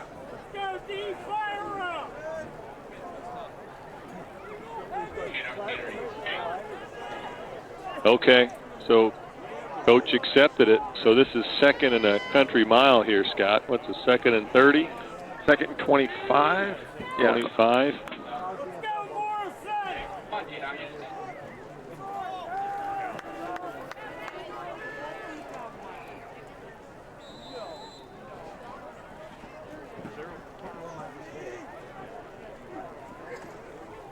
Bargan hands it off. Oh, much better. Brought down. Is that Barbarinas on the stop? I believe it is, yep. Nice stop. So that's 3rd and 20-something. Yeah, I would think they would probably do something similar to that. If you're doing that on 2nd down, you're going to do that on 3rd down, too. My money's on throw the ball up to Max Sutter here, You think they will? Oh, that,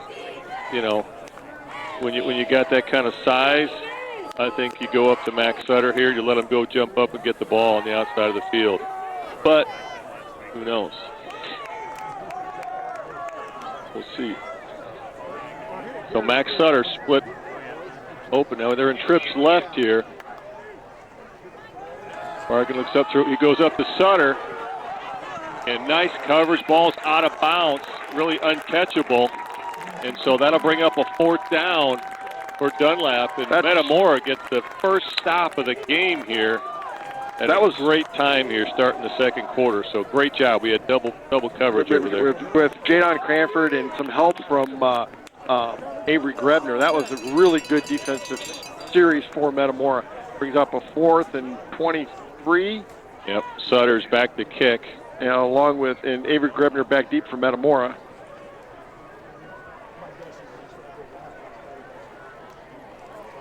Great job by the defense, took advantage of the penalties and did not let Dunlap out of. Now we have another flag. Looks like it's a delay of game here on Dunlap. So that'll bring him back another 5. Wow. I'm not sure that was something they wanted to do. Yeah, I don't think it hurts them a whole lot, but you're right. You hate to give up another 5 yards this deep in your own territory. So that brings it back right outside their own 20-yard line.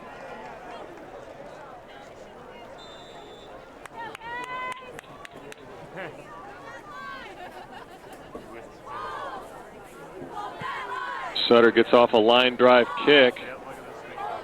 Ball rolls. Grebner gets away right about the 32-yard line of Metamora, so not bad field position.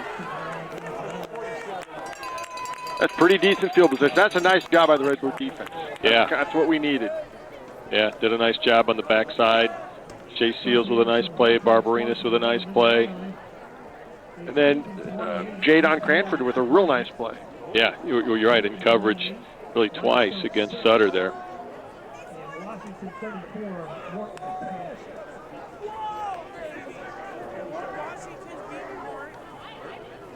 It's like Evan Kyle in the backfield. Morrison shifts to the left. Frederick in motion. Ball goes out. Looks like to Grebner. Still on his feet. Gets out close to the 50-yard line. Did you see the lineman that went out? Was that Morrison that got out there and got that kick-out block? That was 58, I believe. That's our freshman lineman out there. And Cowper, 72. So, great job. That's our freshman lineman. To get his name here, Scott. It's terrible. I know. That's Evan Grove. Evan Grove, who's had a great season as a freshman lineman. I mean, his footwork and what he's doing in there is unbelievable. I'm just so excited to see how he's going to develop over the next few years. Kyle gets it up the middle, bounces out, still on his feet, falls forward for a couple.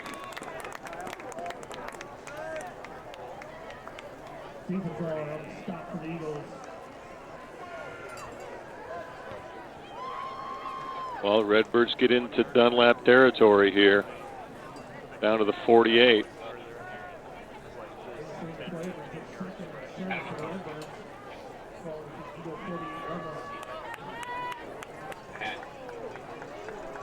Mark Frederick split out left, Cote in the right side. Evan Kyle in the backfield with Petrie. Evan Kyle gets it. Got a little bit of room. And he steps over the would-be tackler. Yeah, that was a nice play. That was a highlight. Just a little hop there and beautiful. Gets a first down for the Birds here, down to about 36-yard line of Dunlap. And Kyle came out. It looks like maybe a stinger to the shoulder. Comes out, brings in Jadon Cranford. Cranford in the backfield with Petrie. Redbirds are trips left. Pickles, Cote, and Frederick on the left side. Cranford goes in motion, and Petrie keeps it on the right side. Spins, gets inside to 35, but we got a flag here coming from the white hat behind the play. We'll see what this is. This could be a holding, just looking at where the flag was thrown. Yeah, it looks like it's holding against the Birds, so that'll bring it back. 10 yards, so it'll be 1st and 20 for Metamora.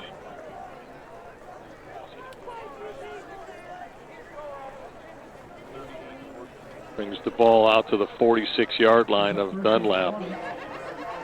That makes it 1st and 20 for Metamora. Birds have a little work to do here.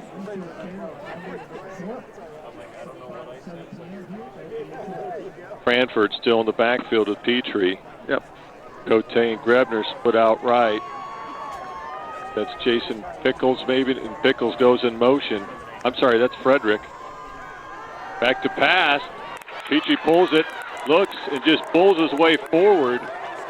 Gets down close to the 35-yard line, and it gets maybe to the original line of scrimmage.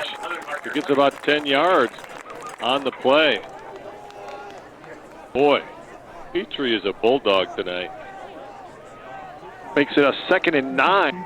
Pickup of 11 for the Redbird. That's a great first down play. Yeah.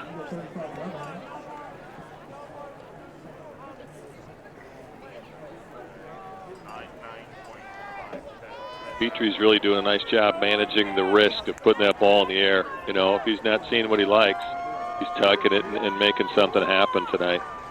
Morrison shifts to the right side. Cranford gets it on the right side. He's got blockers. Oh, gets a few. But nice job by Dunlap to string it out there. But, man. Brings up a 3rd and about, 4? That was the short side of the field. Boy, if that's on the wide side of the field, Scotty, I got to believe he's going to beat somebody to the edge.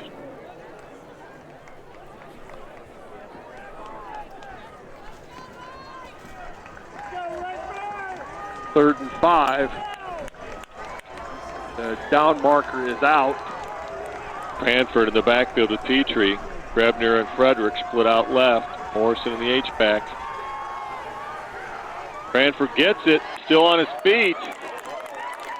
It's down inside the 15-yard line. Wow. That was, he squirted through there like Tom Hagen. He just kept his feet moving and going the right direction. What a nice job. You know, the line really opened up the initial hole, and he finished it off. So great job by the Birds. The nice thing about these last 3 plays is that it was 1st and 20. We overcame a mistake. Yes, yeah. You know, Petrie started it, and he just kept rolling. Offenses look great tonight. Now we got to get pay dirt here. Morrison shifts to the left side. Petrie hands it to Cranford up the middle. Gets a few.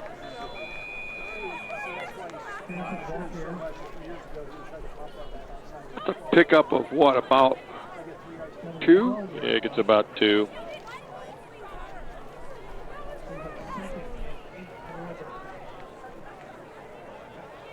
Down to about the 12-yard line.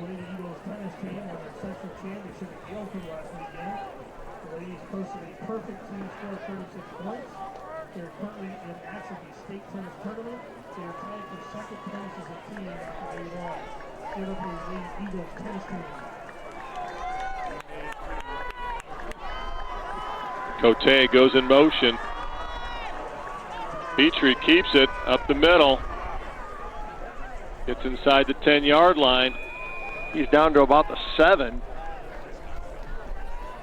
Going to make it a 3rd and about 3. I think they're spotting about the 9, so it's about 3rd and about 5. But I think we're in 4-down territory here, Scott. So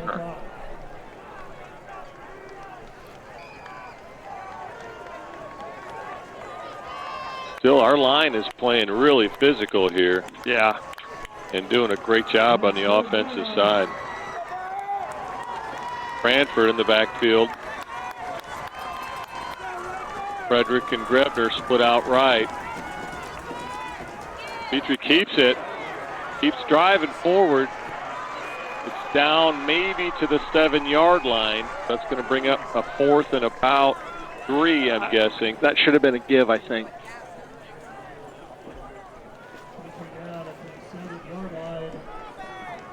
It brings up 4th down. Big down here for the Birds. Do you give it to Jadon going wide?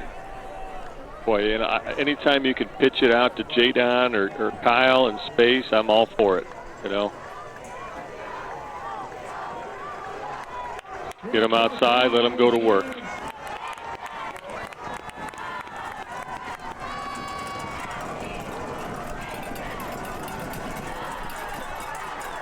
Ball gets thrown to Grebner, incomplete.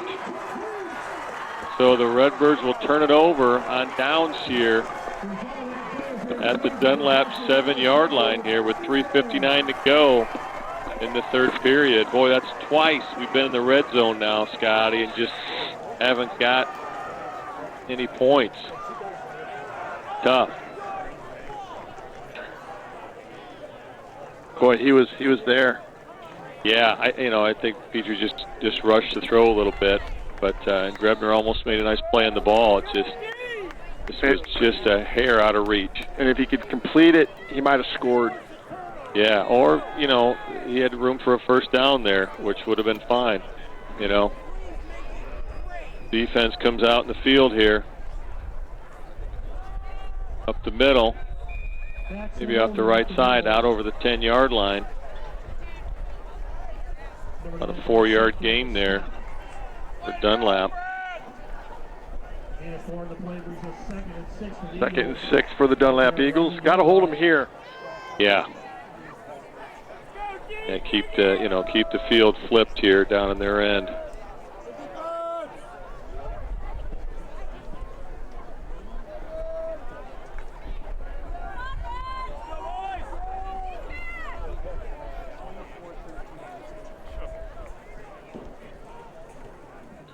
Oh, he moved. He moved. Redbird shifted, and they moved. drew him offside. That's nice. That'll be a 2nd and 11. Yeah. For Dunlap. So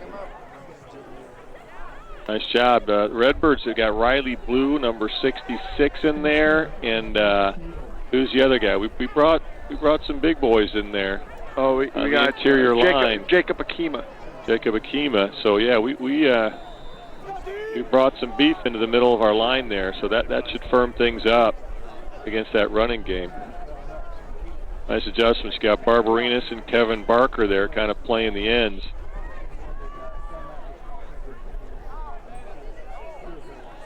Barker back to pass. Is that Sutter? Who is that?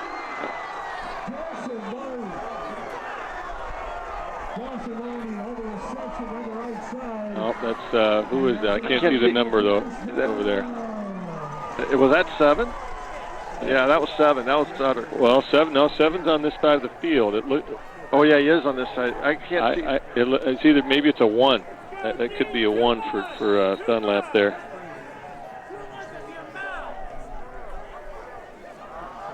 Dawson Marmion. Oh yeah, he's a good player. So that's a first down for Dunlap here from their own 29-yard line. Again, they just ran it off the side there. Cranford comes up to make the play. Boy, they're getting deep into our secondary before they're getting cut down. That brings up a 2nd and short, 2nd and 1. Kind of running right off tackle there. Yep. We had a tight game with them last year, and our winning touchdown came when Nick Rhodes picked up a Jadon Cranford fumble. That's right. And then we stopped them inside the 5-yard line, up the middle, and he bounces out, and boy, just Redbirds can't seem to bring him down. Gets out over midfield, but we had about 3 guys that had the opportunity to make the play, and we tried to tackle the ankles, and it just didn't happen for us, We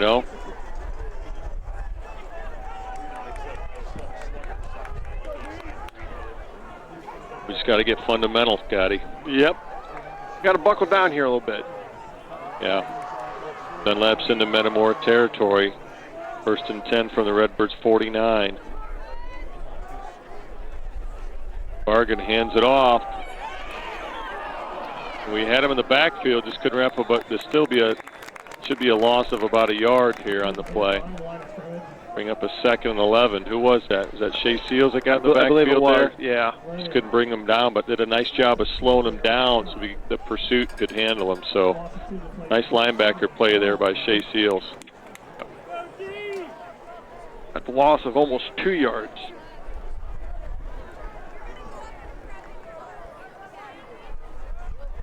Second and 12 here for Dunlap.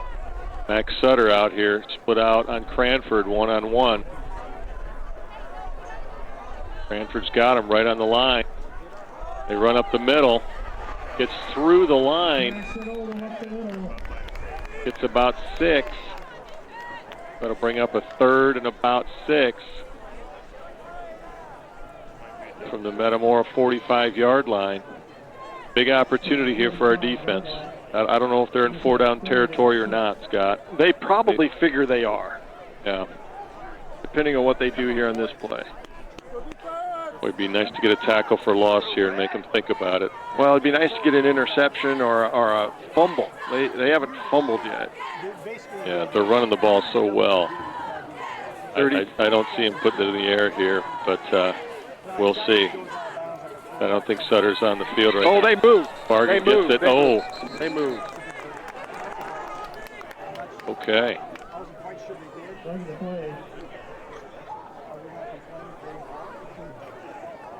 So that'll bring him back 5. That'll be a 3rd and 11. So you're right, little different situation here, Scott. We might see them put the ball in the air here now. I don't think Sutter was even in on that play unless they had him on the line at tight end, but I didn't see him split out at all.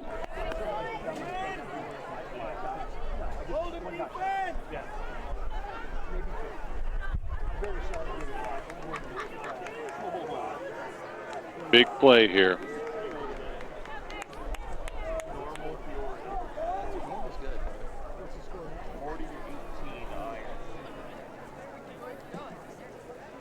Not sure what the discussion with the refs is.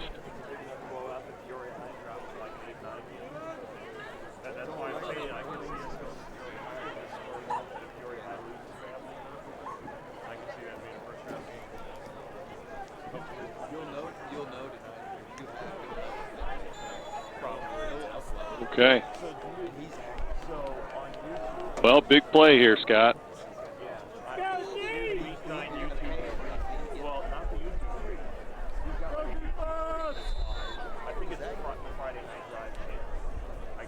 They gave him quite a bit of time here to get the play set up. Usually get 25 seconds after a penalty, but yeah, there was quite a delay there. Sutter out here with Cranford, one-on-one. Oh, the ball goes over Bargan's head, and he falls on it back inside his own 40-yard line. You know, they got to punt the ball here, Scott. Yep. You know, 4th and 22. Right. Wow. And that'll be the end of the third quarter. 2 stops for the Redbirds here in the second half.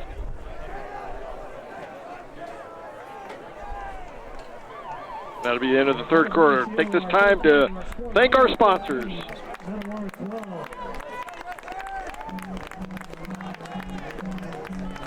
Commerce Bank is proud to support the Metamora Redbirds. From setting short-term goals to planning for your future. If it matters to you, it matters to us. Commerce Bank. Goodfield State Bank. Big enough to serve you, small enough to know you. Goodfield State Bank, a true community bank.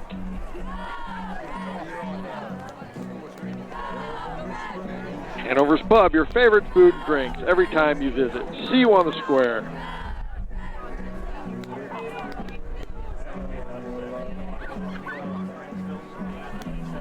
Mason Funeral Homes, proud supporter of the Metamora Redbirds.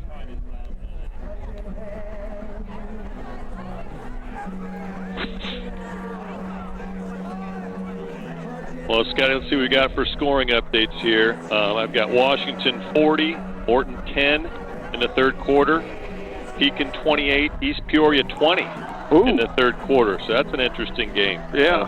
Canton 28, Limestone 6 again in the third quarter.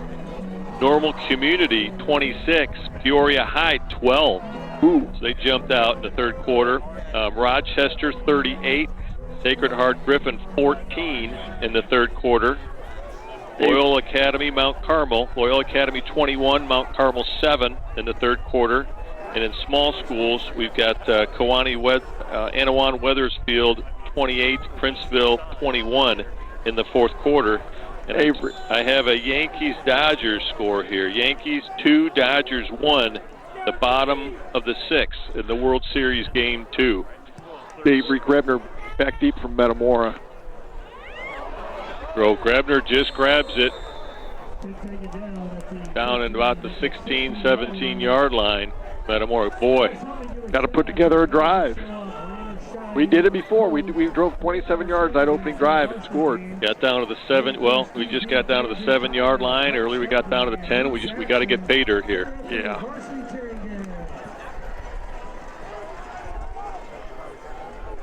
So the Redbird offense comes onto the field. It'll be Petrie in the backfield along with, who's back there with him? It's Evan Kyle. Yep, Evan Kyle's back there.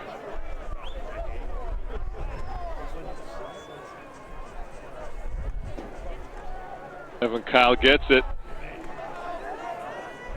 Nice gain on first down. That's a pickup of about 6. Like we got a Dunlap player down about the 15-yard line. White Hat called a timeout. Yeah, he's down.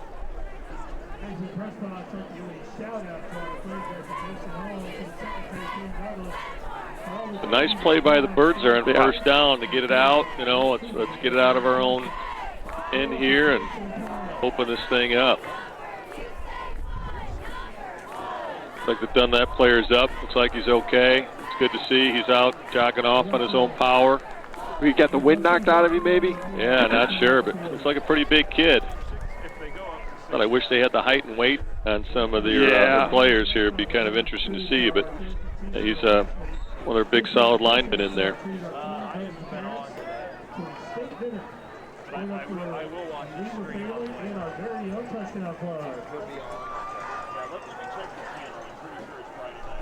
Redbird's in a two-back set here. Morrison next to Petrie, and is that a flag on the field there? Yeah, the Whitehead almost stepped on it. Not sure what that, maybe just dropped it. Yeah, I think inadvertently. Evan Kyle gets it. Ball's forward for a couple. Bring up a 3rd and short. And that's going to be 3rd about 2? 3rd about 3, guessing.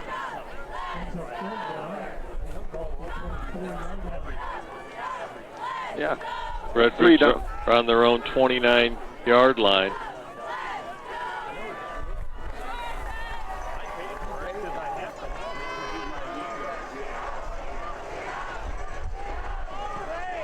Again, Kyle in the backfield with Petrie.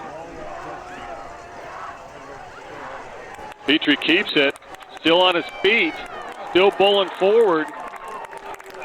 Wow, what a run. To the 35-yard line. Wow, I mean, he is a bulldog out there tonight. Yeah. Man.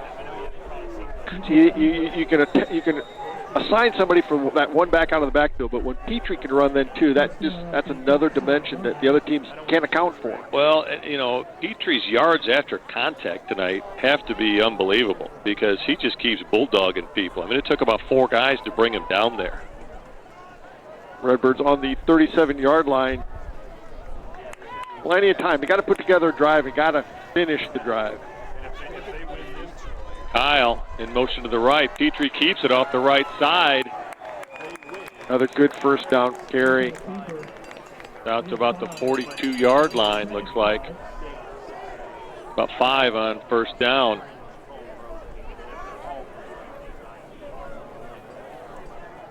Well, I just got this feeling that we're going to come in with either Kyle or Cranford. One of those two guys is going to break one. Tell you what, we're just chipping away. We're chipping away. I agree. We're due for a big play here. Morrison now splits out left and trips here for the Birds. Petrie fakes the pitch, and now he's off to the races here.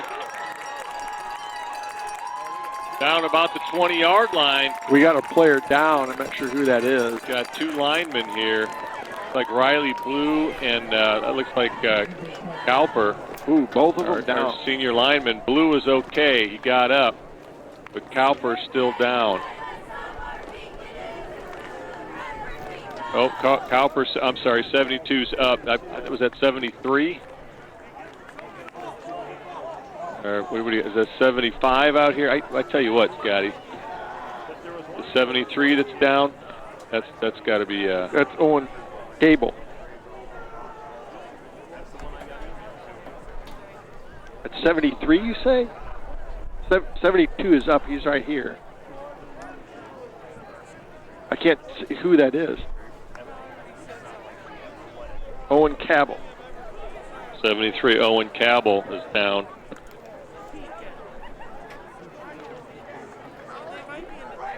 He's sitting up now. That's a good sign. And now he's up on his feet. He's a little ginger here. Like at his left foot, but he's up. Getting helped off the field here.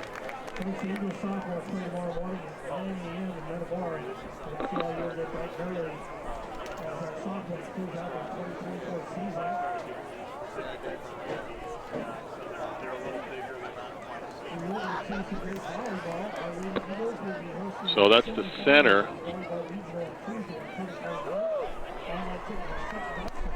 So we've got number 76 out there, looks He's like. a sophomore. That's Jay Murphy.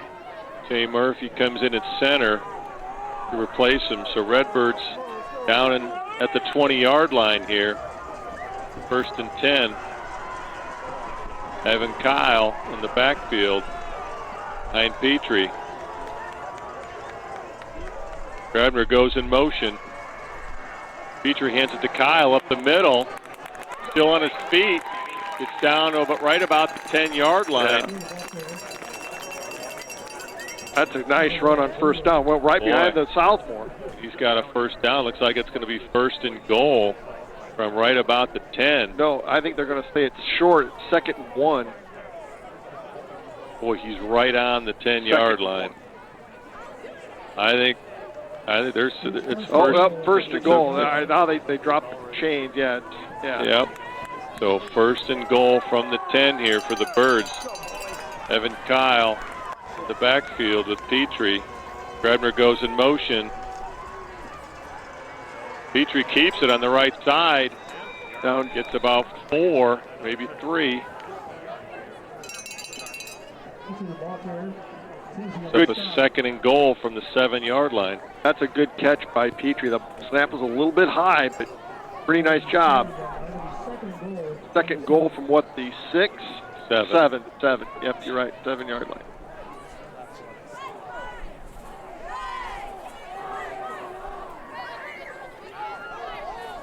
Well, Scott, we got to score here. This is where we were last time. We're down to the 7-yard line, right? Got to punch it in.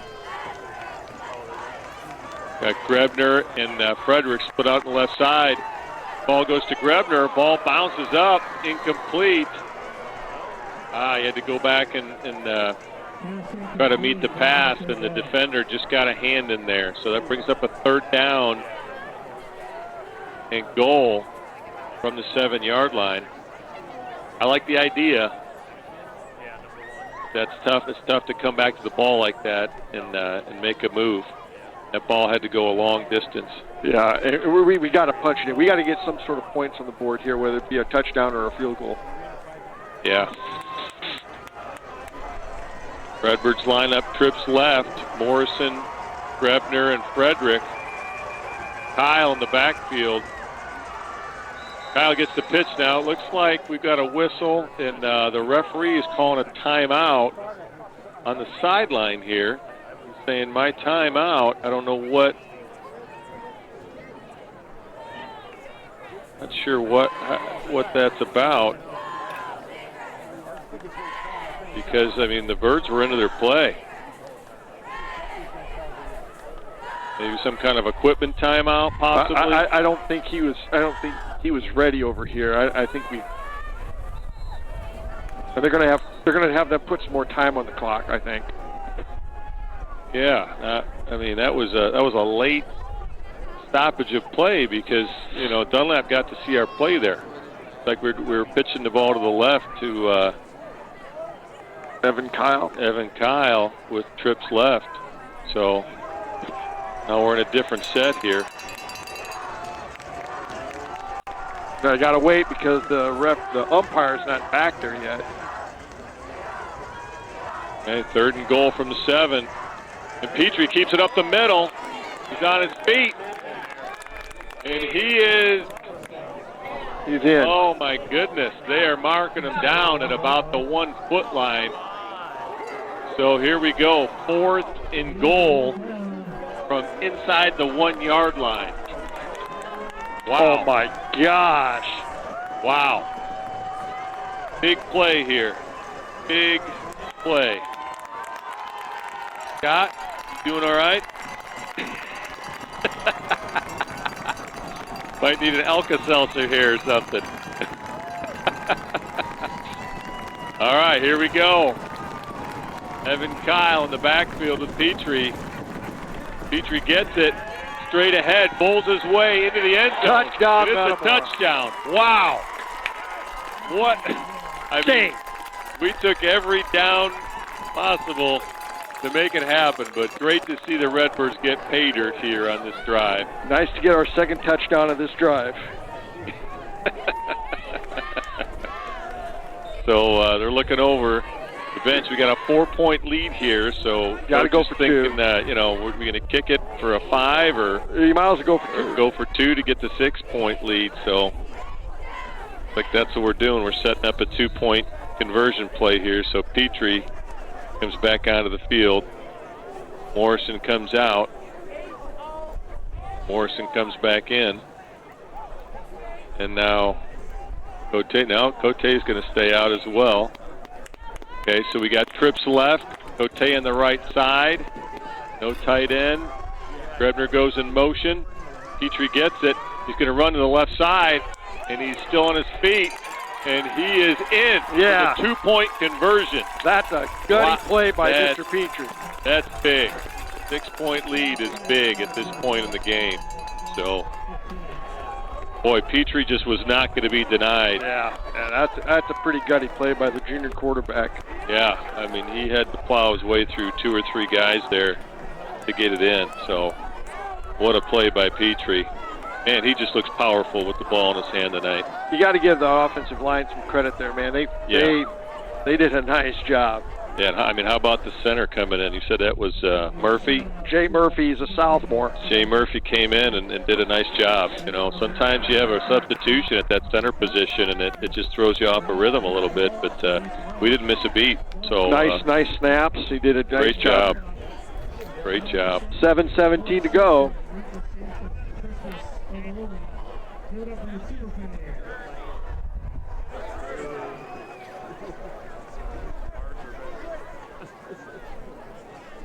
Well, it seems like you can always count on a barn burner with Dunlap in week 9, right? Yep.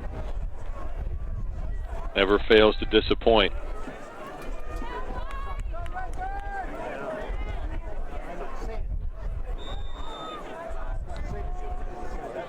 Stopko to kick off. Kicks it pretty deep down to the 10-yard line.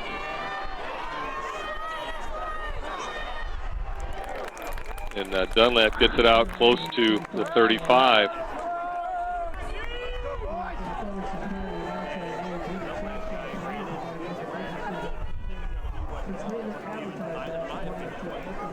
Big possession here, Scott. Yeah, got to play some great defense here. Yeah.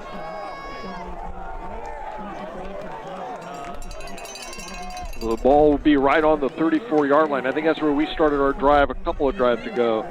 Got down to the 10 and then couldn't get any points. Yep. Redbirds have kind of the same setup here. Riley Blue, and you said Okima in there? Yep.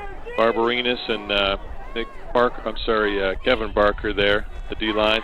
Barker looks to throw the ball out to the left side. Gets it out there to number 1, who gets out to about midfield.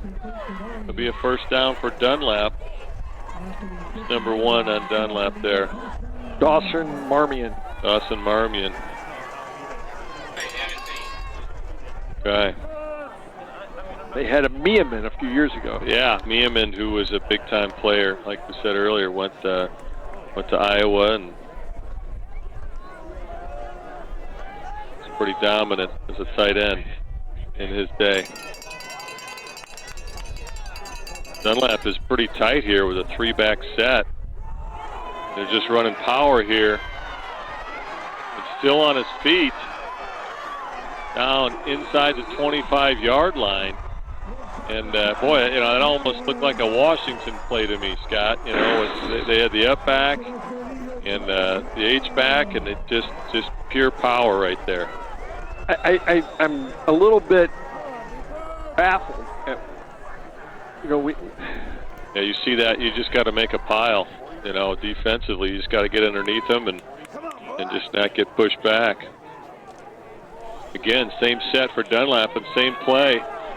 And there it is, Barker and got Barbarinas on the play. Nope, that's Morrison. Barker and Morrison on the play, but again, still a gain of about 3 or 4. It's a pretty powerful set there they've got, but much better.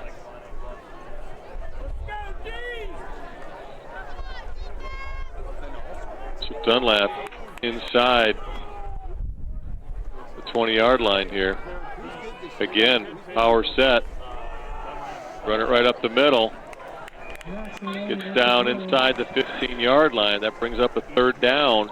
Our linebackers are guessing the hole and shooting that, and they're not reading.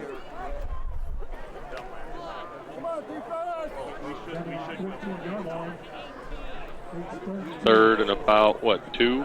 Yep. Nice to see a tackle for loss or a penalty. Jar the ball loose or how about a turnover? Again, tree back set. They just run it, and that's a nice job. I don't believe there's any gain on the play there. No. Well, maybe a yard. So maybe about a half yard, brings up a 4th and 1. 4th and 1. Boy, it's time for us to make a big play. A big opportunity here for the Redbird defense here. Looks like we got a substitution. We've got number 51 coming in here for the Birds. That's is that Landon Schneider? Landon Schneider, absolutely. So let's see what we've got here. Can't imagine Dunlap's going to abandon the run up the middle. It's been pretty effective here, so we got to fly in and make a play. There they go, off the left side, and boy, he drives forward. Boy, he's awful close. He's awful close. Depends on the spot of the ball here, and he's got the first down. Right outside the 10-yard line. What did he have to get? Did he make it by, what, about a half a yard? Yeah, just barely, but better job by the Redbird defense there. Slow him down here, but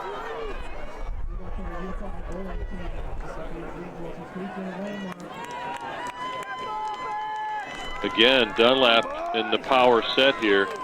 3 backs in the backfield. They've got their senior receiver here split out right. One-on-one coverage. Max Sutter shifts to the left side. They've got... They jump. Actually, I think they're calling delay a game here. Same difference. Yeah. So, the play clock ran out, so that'll bring him back. Be a 1st and 15 from right outside the 15-yard line, right about the 16. Yeah, and they can still get a first down inside the 1-yard line, can't they? Yeah.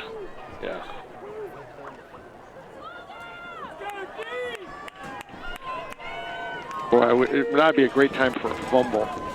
Oh, that would be. Okay, they run the ball to the left side. Still on his feet. Gets pulled down right about the 10-yard line. He's back right about the original line of scrimmage, maybe a yard inside. 2nd and 10. 2nd at about 9 here.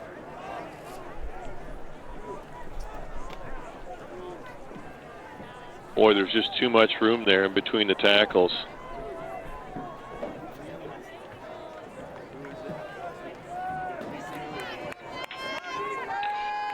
Again, Dunlap's in the power set. The left side. Max Sutter out right. One-on-one. Ball goes to the left. And touchdown. Jesus. Wow. I mean, he wasn't even touched on that play. It's hard to believe.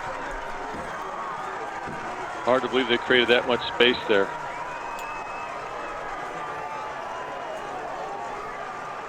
So that ties the game up here at 20. 2:51 to go. Dunlap will line up for the 1-point conversion.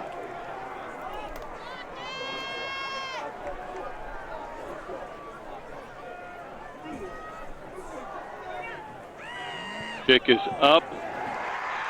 That's 1-point lead with 2:51 to go. We got time, Randy. We do. We have time. But Dunlap takes a 1-point lead, 21-20.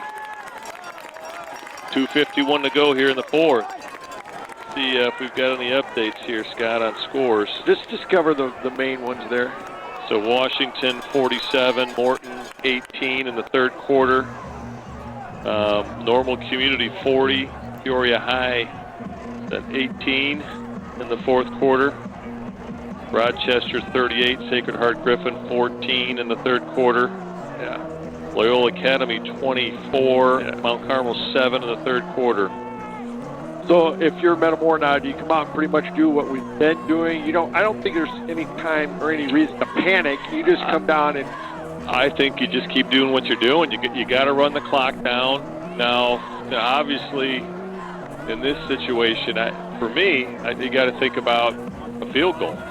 If you do get down, like we have inside the red zone and we can't seem to punch it in, we've got all our timeouts. Got 3 timeouts to use, so we can't stop the clock if we need to. But I think you got to just, you don't want to leave any time on the clock, and you want to score, right? All right, Dunlap kicks off deep, the end zone. And that'll go into the end zone. Redbirds get it at the 20-yard line, which is probably okay. Yeah. So, the Redbirds have to feel good here. We got a little under 3 minutes here. Got to go 80 yards. Score. Work the clock.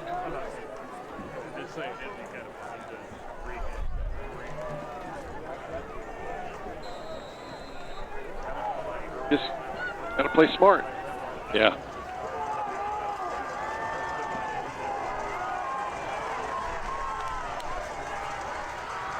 Cranford gets it in the middle, still on his feet. Gets out to about the 25-yard line. He just looks like he is ready to explode, Scotty. It looks that ball. One My play, goodness. and it looks like he could go. Man. I like this little bit of a hurry-up offense here. Cranford gets it again. And we got the flag. Yeah, there it is. There's the face mask. Yep. So that'll tack on 15. It should be 15. Personal foul, 15 yards. So, that's the sign from the official. Yeah, I think every official saw it. You got 3 flags out there. Yep. The whole Metamora offense. No question about it. Just make sure there was nothing else on the play. 2:18 on the clock. Plenty of time. Yeah. Personal foul, face mask against Dunlap. So that'll bring the ball out about the 40-yard line.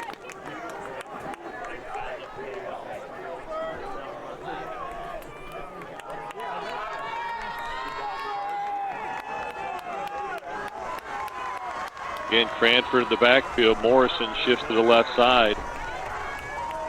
Frederick goes in motion. And they throw the ball to Grebner on the sideline. He's got Cowproud here blocking. It's about 6-7 yards. Yeah, 7 yards. Nice little gain on first down. Clock is still running. Not sure why.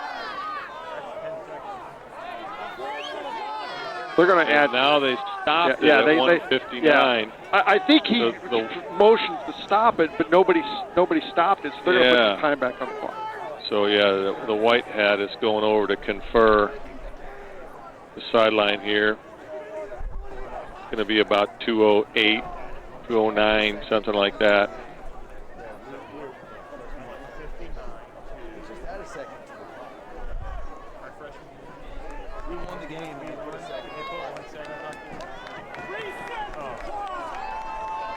So they're trying to figure it out here. I guess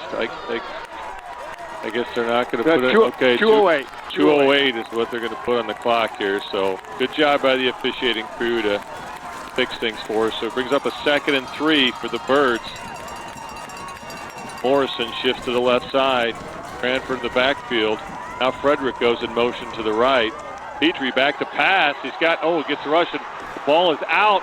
Dunlap picks it up. Is that really a touchdown? And into the end zone, and a defensive score here by Dunlap late in the game.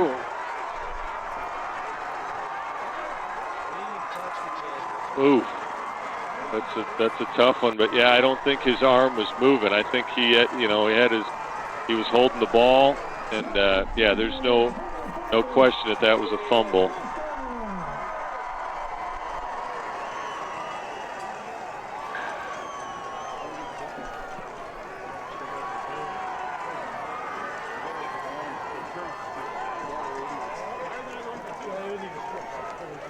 Tough play. So Dunlap now is going for the 8-point lead here. Going for the 1 point. Pick is up. Good. And good. So the Birds are down 8 here with 1:57 on the clock. And so there's still an opportunity here. The damage is not as deep as what it could have been. No.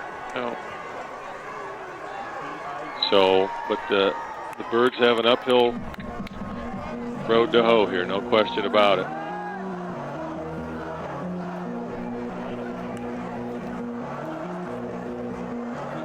Tough play.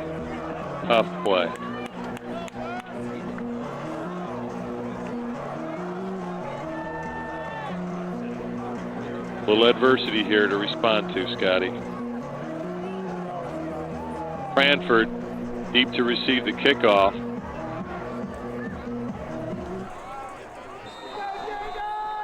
How did that guy get such a clean path to the clear path to Petrie? We must have been looking for something deep. Ball goes into the end zone. Again, the Birds will start from their own 20-yard line. So now you got the 2-minute drill. Again, the Birds had 3 timeouts left and a lot of weapons. You know, we haven't heard anything from Mark Fredericks. Yeah, this would be a great time to utilize his speed.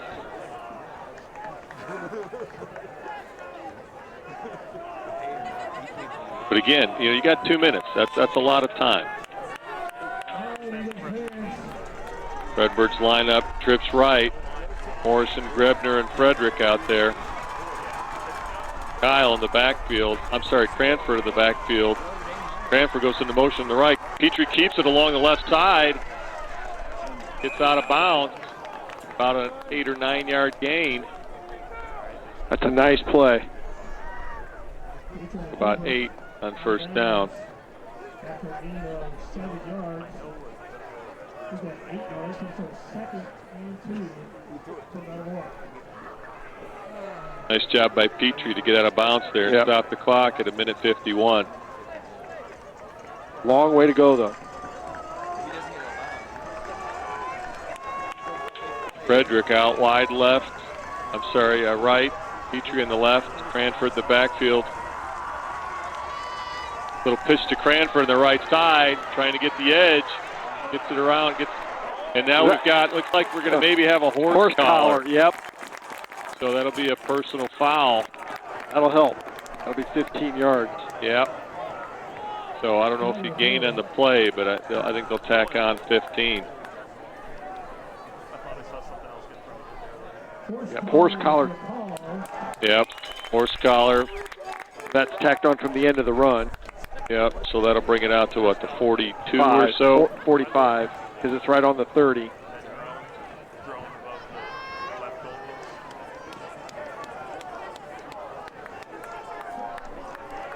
Yep, right at the 45, 1st and 10 for the Birds from their own 45. 1:41 on the clock.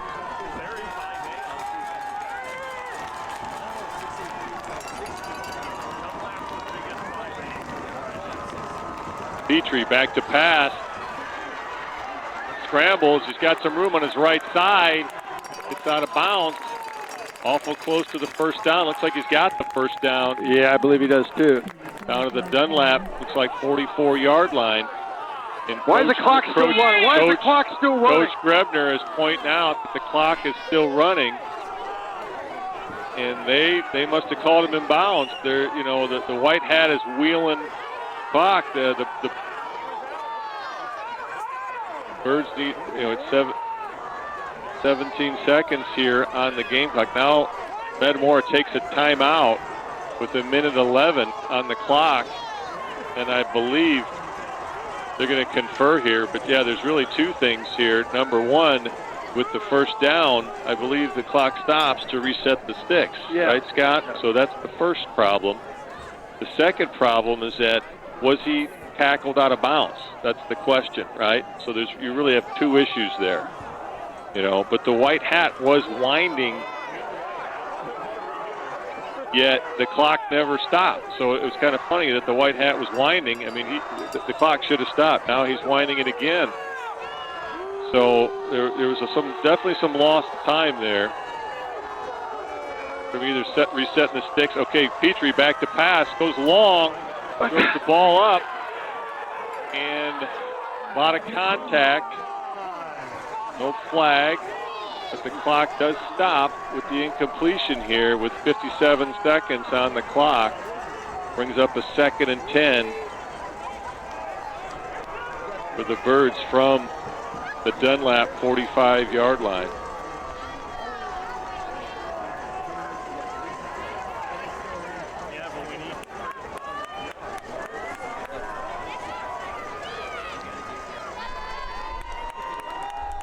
Redbird set up, trips left. Frederick, Grebner, and Morrison. And now Cranford gets the pitch on the left side. He's got some blocks.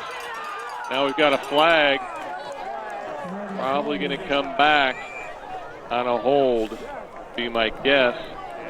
But we'll see what the call is. Holding against Metamora, so they'll bring that back 10. So that'll be a 2nd and 20, I believe. I don't think that's spot a foul, is it, Scott? No, it's a line of scrimmage.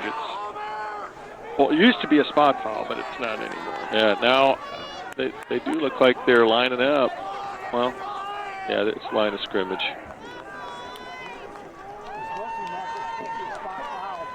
So 2nd and 20 from the Redbirds 45 here with 50 seconds on the clock. Again, Redbirds line up, trips left. Frederick, Cote, and Grebner. Petrie's got it and gets hit right at another sack. Loses a yard or two, and Metamora will take a timeout here with 3rd and about 22 with 38 seconds to go in the game. Got our work cut out for us here, Scotty.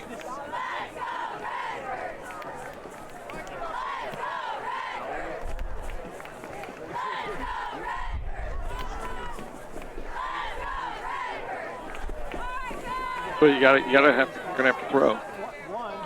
Yeah. And hope that you can make a big play. Absolutely. You know, you got to get it up. You got some speedsters here. You got Mark Frederick. You got Avery Grebner. You got Cote. I mean, 3 extremely fast kids. You know, and you know, maybe you drive Frederick long, and then you have, you know, Avery Grebner. I'm sorry, you take Frederick long, and you run Grebner underneath him and just have him run for the sticks and get a first down here. You know. Yeah. You know, try not to. You don't need a 50-yard bomb. You need 22 yards right now at the moment. Frederick and Grebner split out right. Cote on his own on the left side. Cranford in the backfield. Petrie back to pass. Throws the ball up a little bit high for Cote. To bring up a 4th down.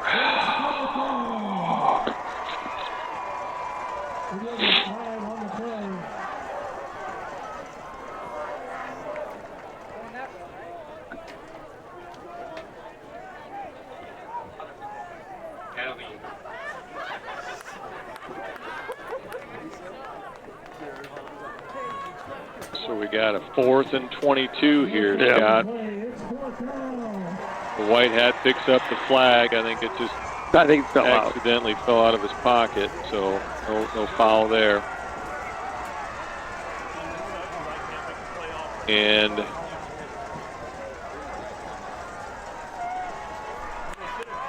timeout here.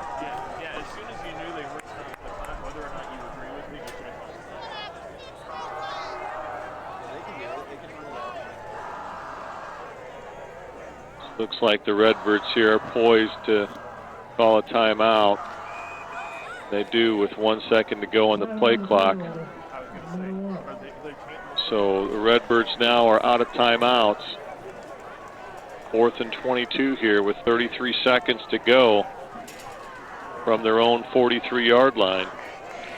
You got to capitalize when you have chances. We had some chances inside the 10 twice and came away with no points. I know everybody makes fun of me for liking kickers, Scott, but you know, every once in a while you got to kick a field goal, right? I'm saying that tongue-in-cheek, of course. Yeah. I'm saying that tongue-in-cheek, right? Hindsight's 20/20, but yeah, it's tough. You're right. You know, you get inside the red zone, and it's really hard to walk away without points. You know. So, you know, this turnover late is you know, it's a tough pill to swallow, but we got a chance. So you're telling me we got a chance, Scott? You're telling me we got a chance? It's going to be tough because it's 4th and 25. 4th and 22, I think. Yeah. So, you know, miracles do happen, right? You got to believe. So Redbirds, looks like they're set up here, trips right.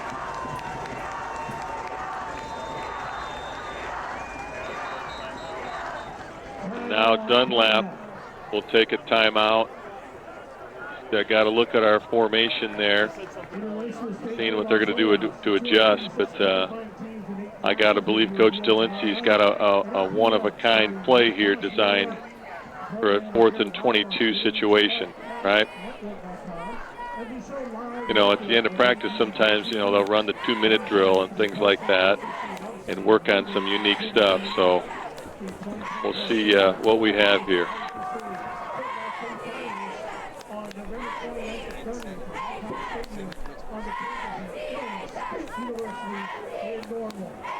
Gonna need some more Alka-Seltzer, Scott. Oh, man.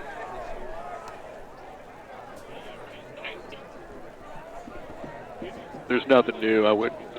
Yeah, nothing new. Just the only interesting score there we didn't report was Anawan Weathersfield 28, Princeville 27 in the 4th quarter. So that game's a little bit of a barn burner there. Here we go. Big, big play. Trips right. Morrison in the backfield with Petrie. Max Sutter on the left side. Rushes the passer, and now Max Sutter has a hold.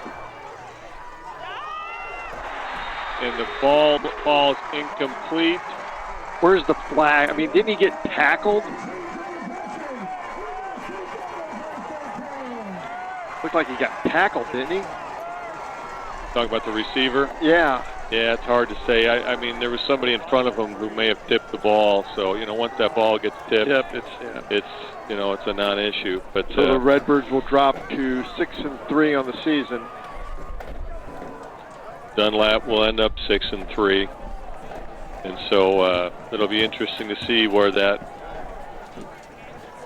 makes the playoff bracket go. You know, again, Dunlap could be 5A, could be 6A, right? Kind of on the upper bubble of the 5 class. Metamora kind of on the lower side of the 5A.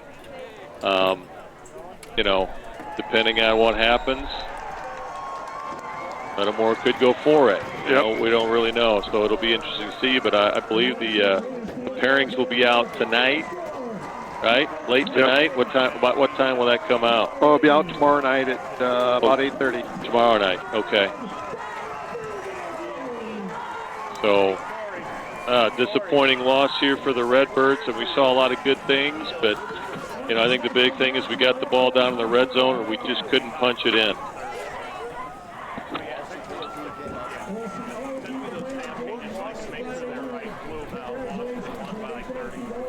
Scott will be back in a minute with an interview with Coach Grebner.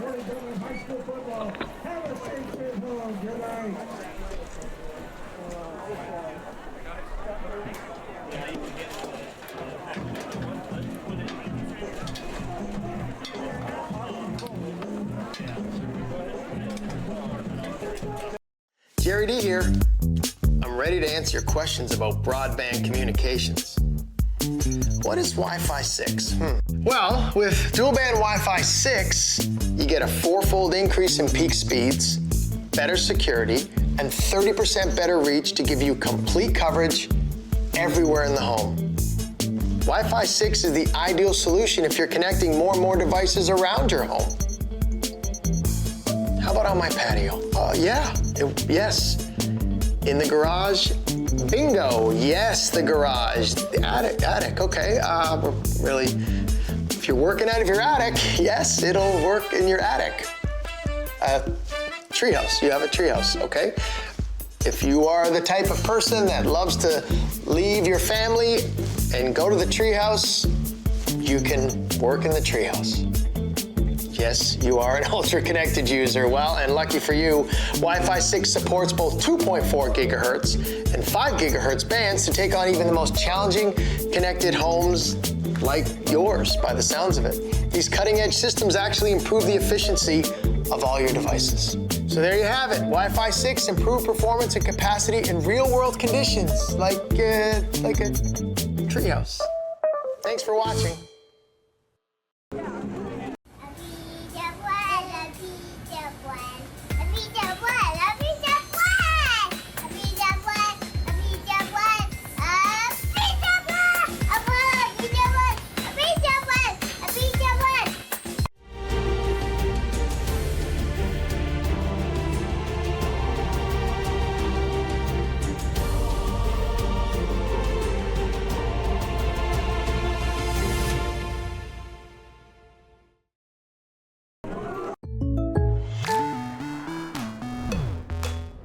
The State Farm Personal Price Plan helps you create an affordable price just for you. Contact Greg Harmon for your personal price plan today.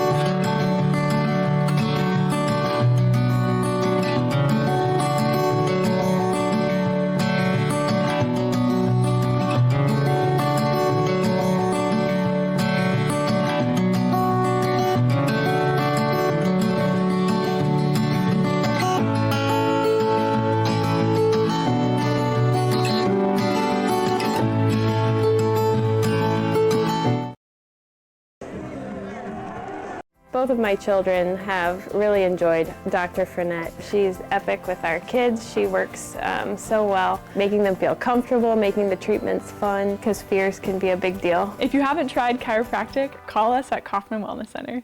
I'm actually 49 years old and I'm in the best shape I've ever been in. What I like about Kaufman is the communication is excellent. It's always very easy to get in. They had a huge impact on how fast I was able to reach my fitness goal.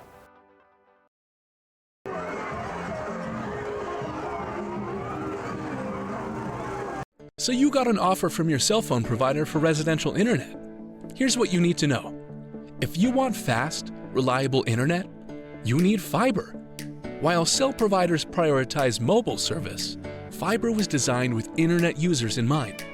Severe weather, obstructions like trees or buildings, and your distance from a cell tower can all interrupt your 5G internet connection. And to make matters worse, cellular companies often reduce the speed and quality of their internet services through throttling and data caps to manage increased demand at peak usage hours. So when your neighbors are at home and online, you'll often experience slowdowns. And the more people who sign up for residential internet with their cell provider, the worse the experience will become, because cell companies can't scale up bandwidth to meet the demand. A dedicated fiber line, on the other hand, has no caps, no competition for data, and all the bandwidth you need for now and for years to come. Fiber utilizes fiber optic cable to create a designated line. That's hardwired straight into your walls, so you don't have to share bandwidth with your neighbors. We know home internet is too important to only work some of the time, which is why we've built the fastest, most reliable network around. Contact us today to get connected.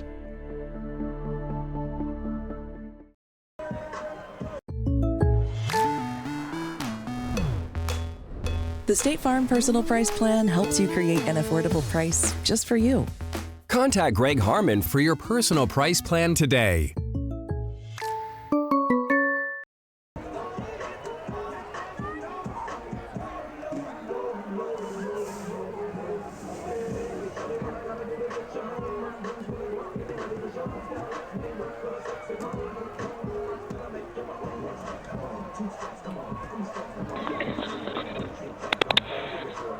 make it short and sweet for you. You're good.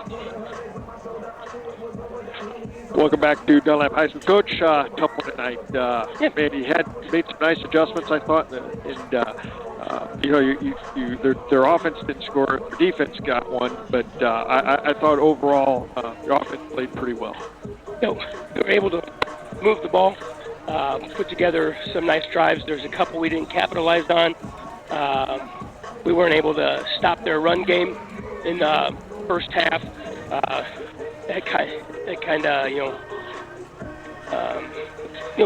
not the deciding factor in the game, but it was hard for us with their run game tonight. Kind of have to picture poison with some of their weapons on the outside, with Marmion, with Sutter, and some of those guys. And Bargain can put it on the money, and Oldham, he runs really hard in there, and so. We're able to stop them at times, but not enough. It's kind of a back-and-forth game there for a while. We'd score, they'd score. We'd score, they'd score. And we just were behind when it mattered most, when the fourth quarter hit zeros. But the fortunate thing is we get our opportunities next week still, whether it's Friday, whether it's Saturday. This isn't the end-all, be-all to the season. I told the guys, we'll learn from it, but we're going to take this as far as we can. We just said, clear your calendars. Yep. Because you got to have the mindset of, hey, we're going to be around after week 1. Hey, we're going to be around after week 2. That's our mindset, and we got to have to do that. And now, in order to continue playing in the playoffs and stuff like that, our mindset is to clear our calendars. But in order to do that, you got to put the blinders on. So whoever we draw tomorrow, whatever that team is going to be, we're going to be up for the challenge. These boys are going to be hungry and ready to go, and I'm excited. I think with every victory, with every loss, you're always going to learn from mistakes. You're always going to learn from the good things you did. I took a terrible timeout down there because I was too busy arguing with an official, and I didn't move on to the next play. We always tell the kids next play, but that was on me. And so we all make mistakes. We all learn. It was on me, and so we'll just keep moving forward. And there's little things like that. And so the kids really take it to heart, and we're going to keep plugging along, and we're going to get back to work tomorrow, the game planning for whoever we get, and then we'll get back to work next week, ready for a great round 1 playoff game. Coach, tonight you took up almost 9 minutes of that first quarter. You went right down and scored. Offensively, I thought your offense played really well. You were a little bit shorthanded at times on defense. I thought the kids made some nice adjustments. You guys made some nice adjustments at halftime. Did much better the second half. Hats off to the kids. They were able to make some adjustments, and it wasn't anything that we hadn't practiced.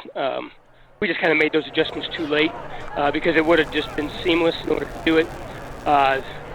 It did give us some time. Using Cam to make those adjustments at halftime, though. Sometimes making some of those adjustments appear to be seamless, to me. But with a linebacker that doesn't have much experience there and is doing it for the good of the team and is playing out of his natural position, can sometimes be hard. And so we gave him some extra time at halftime to try and make those adjustments. I thought they were all right at times. They countered it with some flats and some bubbles and stuff like that to Marmion with Sutter running off and blocking there. But that's something that you got to do if you want to be a good football team. You got to make adjustments on offense. You got to be able to make adjustments in special teams and defense and stuff like that. And so we'll keep doing that and see how these kids can take us on a ride. Well, Coach, we'll let you get going here, but we'll see you tomorrow night. Thank you guys for everything you do. No problem. I want to thank Tom Hagan, our producer. I want to thank Mike Kirker, our cameraman, along with Jonathan Stolzberg. I want to thank Randy Bagol, broadcast partner. Great job tonight, too, on the tailgate food. Thank you, and we'll see you next weekend. Not sure where or who, but we'll be there. That'll do it from Dunlap. Redbirds lose a tough one, 28-20. We'll see you next weekend.